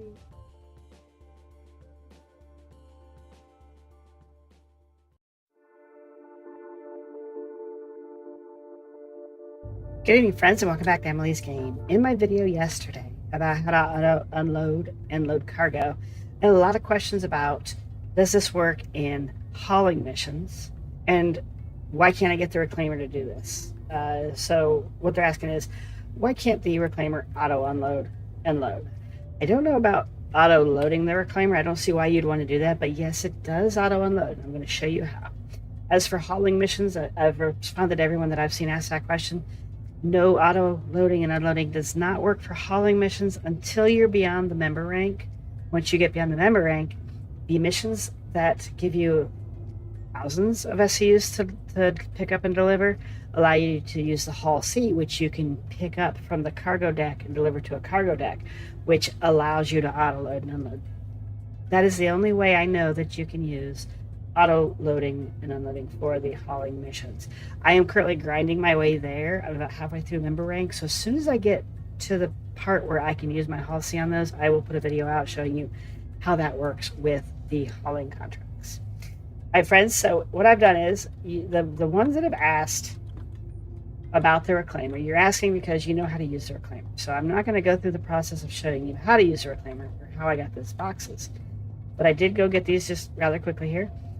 I've added some to the grid and not to the grid. So some of these boxes are not on the grid because I want to show you how each box reacts when they're not on the grid and what you can do about that. One of the questions I've seen was, can you only sell on the grid, or does it work no matter what's in the ship? With the reclaimer, you can stuff this bad boy full of a lot of shit. But the grid is only so big. You do have a grid below you, and you have another cargo room down there. You can stack in there, but most people just tend to stuff this room. Now, that does pose a problem. I'm going to show you why. All right, friends, we're going to go and do the next step of this. Of course, the first step being get your shit on the ship. All right, step 2 is store your ship. Now, common thing people like to do, as I said in the auto loading and unloading video, is don't let the station store your ship. That is where you get yourself into trouble with your cargo grids. All right, most people will just leave the station through their hangar and the ship will store automatically. It'll go into storage or something worse, give or take. You never know. Welcome to the ASOP What you need to do system. is go into your ASOP while you still see your ship, and you need to tell your hangar to store your ship. Watch it store, make sure it goes away. That is going to be the most likely thing to help you succeed without cargo grid issues. We should see our serial number disappear just like that. She's gone. She's in storage. We are now safe to vacate the hangar. So if this gets fixed one day and you can leave in the ship stores and it doesn't break the cargo grid, awesome. Don't expect it to work. I would just play the paranoid pilot and just do that. It takes a few seconds longer. Big deal, right? Big deal. All right, guys, we're going to head to the TDD and I will see you over there. My friends, we are at the TDD on New Babbage. We're going to come in here and I'm going to show you the next step, which is finding your ship. Now, I've shown, okay, there's that other bug I talked about. For some reason, I can loot myself in front of screens, and I don't know why. But I showed this in the auto load and unload video I've done a few times now. Way down here is the ship I want. Now, when I click on this, I feel pretty certain it's not going to give me my reclaimer. And as you see, there's nothing there. So a good rule of thumb is go up one ship. Now, I have a lot of ships here, so it's going to be really difficult to find if it's not up one. But what I've been finding is it's like it's off by one in most cases, but not all cases. I've seen some places where it's like just all scatterbrained. But there it is. Okay, so up one was the rule here. There's my reclaimer. As you can see, I have cargo on grid and I have cargo off grid. So the importance here is I don't believe we can sell the off grid stuff at all. It's not in this manner anyways. It's not something that the commodity terminal can handle. I believe it's going to tell me that I have insufficient funds or materials. So we're going to go ahead and sell. I believe this is what's on grid. Does it actually say? I don't see where it says. We're going to sell this. All right, so I'm going to have to pay for auto unloading. It's 4.74K. That's not a big deal. We're going to confirm it. It takes 2 minutes to unload that. So by the time I get back to make any adjustments to my cargo grid, it should be done. But we don't want to pull the ship up. I don't think you can pull the ship up while it's still unloading. So that's done. 2 minutes later, we'll be able to go back and make adjustments if we need to. But let's check this out now. 176 SEU is still available to sell. I'm pretty certain this is my off-grid containers, and I don't believe it's going to sell. We're going to try it anyways, just to confirm. Insufficient stock. I was wrong, not funds, stock. So it's saying I don't have this stock to give them, and that's because it's not on the grid. So I'm going to run back, I'm going to load it on the grid, and then we're going to come back and we're going to sell it just to make sure that that's what's going on here, which I'm 110% sure that's what's going on. But anyways, I just want to show it to you. So I will be back.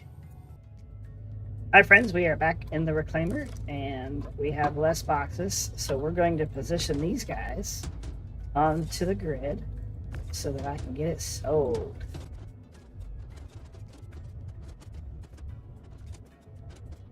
My grid is full, which sucks. I wish there was more room in this room. There's a lot of room in this room. I just wish there was more grid room. No problem. We have room downstairs, not directly below us. There is no cargo grid in the room below us, but there is a cargo hold that we can go to. Get this last box on the grid so that we can get all this off the ship.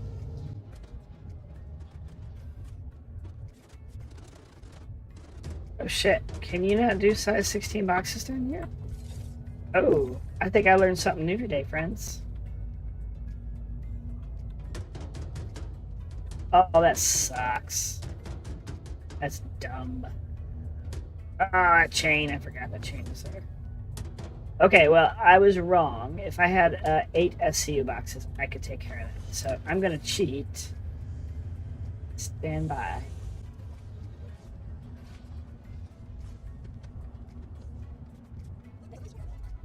What do you guys think of that Best in Show paint on that? I hated it when they came out, but I feel like I hate it less. And honestly, on the C1, I think I'm actually starting to like it. I don't love it. But I don't know. I like it better than the green that I think comes with. I don't know. I want to see a Meridian paint on the Reclaimer. That would be badass. Alright, we're going to lower this here.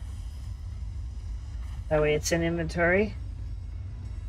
We're going to watch the ship disappear. That way it's in inventory. Friends, we are good to rock and roll. I will see you back at the TDD once again. My friends, we are back at the TDD and New Babbage after putting that gear back on the cargo grid. So we're going to see if we can now sell it. It said before, insufficient stock. We know that's not true. We know I've got it. Girl, you got it. Alright, now, last time the Gladius was my Reclaimer.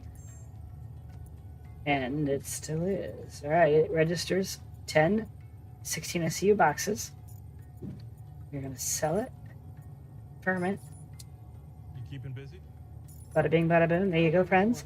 Success. You have to have the cargo on the grid. It would be cool if you didn't have to, because underneath the salvage processing in the Reclaimer is a cargo space without a grid, which sucks because you can stuff a lot of boxes down there. But you got to move it. And it's kind of counterintuitive to put your stuff on a grid, come here, sell it, go back, put your stuff on a grid, come here, sell it, and just keep doing it until you sell everything on the ship. It's not perfect, but if you just do little quick trips, like one hopper full, you could probably get away with selling it all at once, and then going back out, do another full hopper full, selling it at once. You saw I made, gosh, 700, 800,000 on just one full hopper. So good stuff, you know. I hope this is helpful to you. Oh yes, we got to remember to sell the one I stuck in storage. What else do I have here I can sell? Oh shit. I did lower that.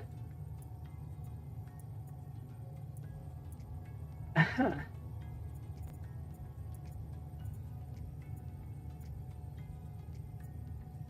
That's really weird. I did stick a 16 SCU box in my elevator.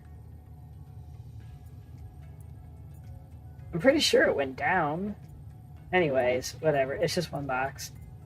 That sucks. Probably inventory is just running behind. I've seen that before too. But there you have it, friends. Let me know if this is helpful to you, those of you that do use the Reclaimer. Auto loading and unloading. Really keeps me going through a lot of crap. Did you guys see that guy's head? Exorcist shit going on right here. Oh, that was weird. I'm gonna try to go back and highlight that if he does it again. He's on to me. Gotta go. But anyways, let me know if this is valuable to you, and if you have any other videos you'd like to see how-tos for. Are you running into issues that you've not seen a fix for? Let me know. The more detail you can give, the better. I'd be willing to try and recreate the issue and find a workaround for it. I'm not sure why I do that, but I do like to do that. I guess that's why I'm in IT. Because I don't know. But anyways, I'd be happy to help. So let me know what you got, guys. And as always, don't forget to like and subscribe. I did hit 4,000 subscribers today, so thank you guys so much for that. That is truly awesome. I've been doing this a year and a half now, but only 1 year in Star Citizen. I think April 1st was my 1 year since I started playing Star Citizen. So this is really exciting. I love this. I'm looking even more forward to hitting my 5,000 subscribers because I have a couple of special items that I need to offload, and I'll be doing it around that time. So stay tuned for that. Let me know if you have any questions, comments, and as always, I love you guys, and I will see you in my next episode. Take care and have a wonderful night. Bye.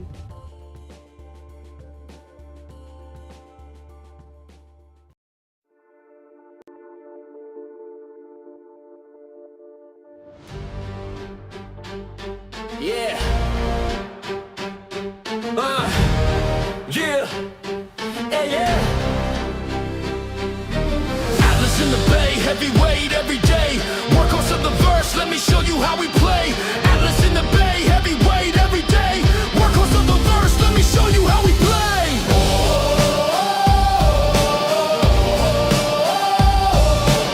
Atlas in the bay, heavyweight every day. Workhorse of the verse, let me show you how we play. Stack it high, C2 stuff to the brim. Atlas rolls in, let the offload begin. Orange steel beast with the claws on lock, calling freight in the dark, running dock to dock. Iron Atlas, built for the grind. Workhorse forever, one of a kind. From dock to deck, through stars we climb. Iron Atlas, always on time.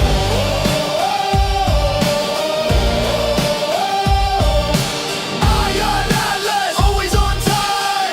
Iron Atlas, always on time. Engines hum, hydraulic flex. Atlas don't quit, what you expect? Load by load,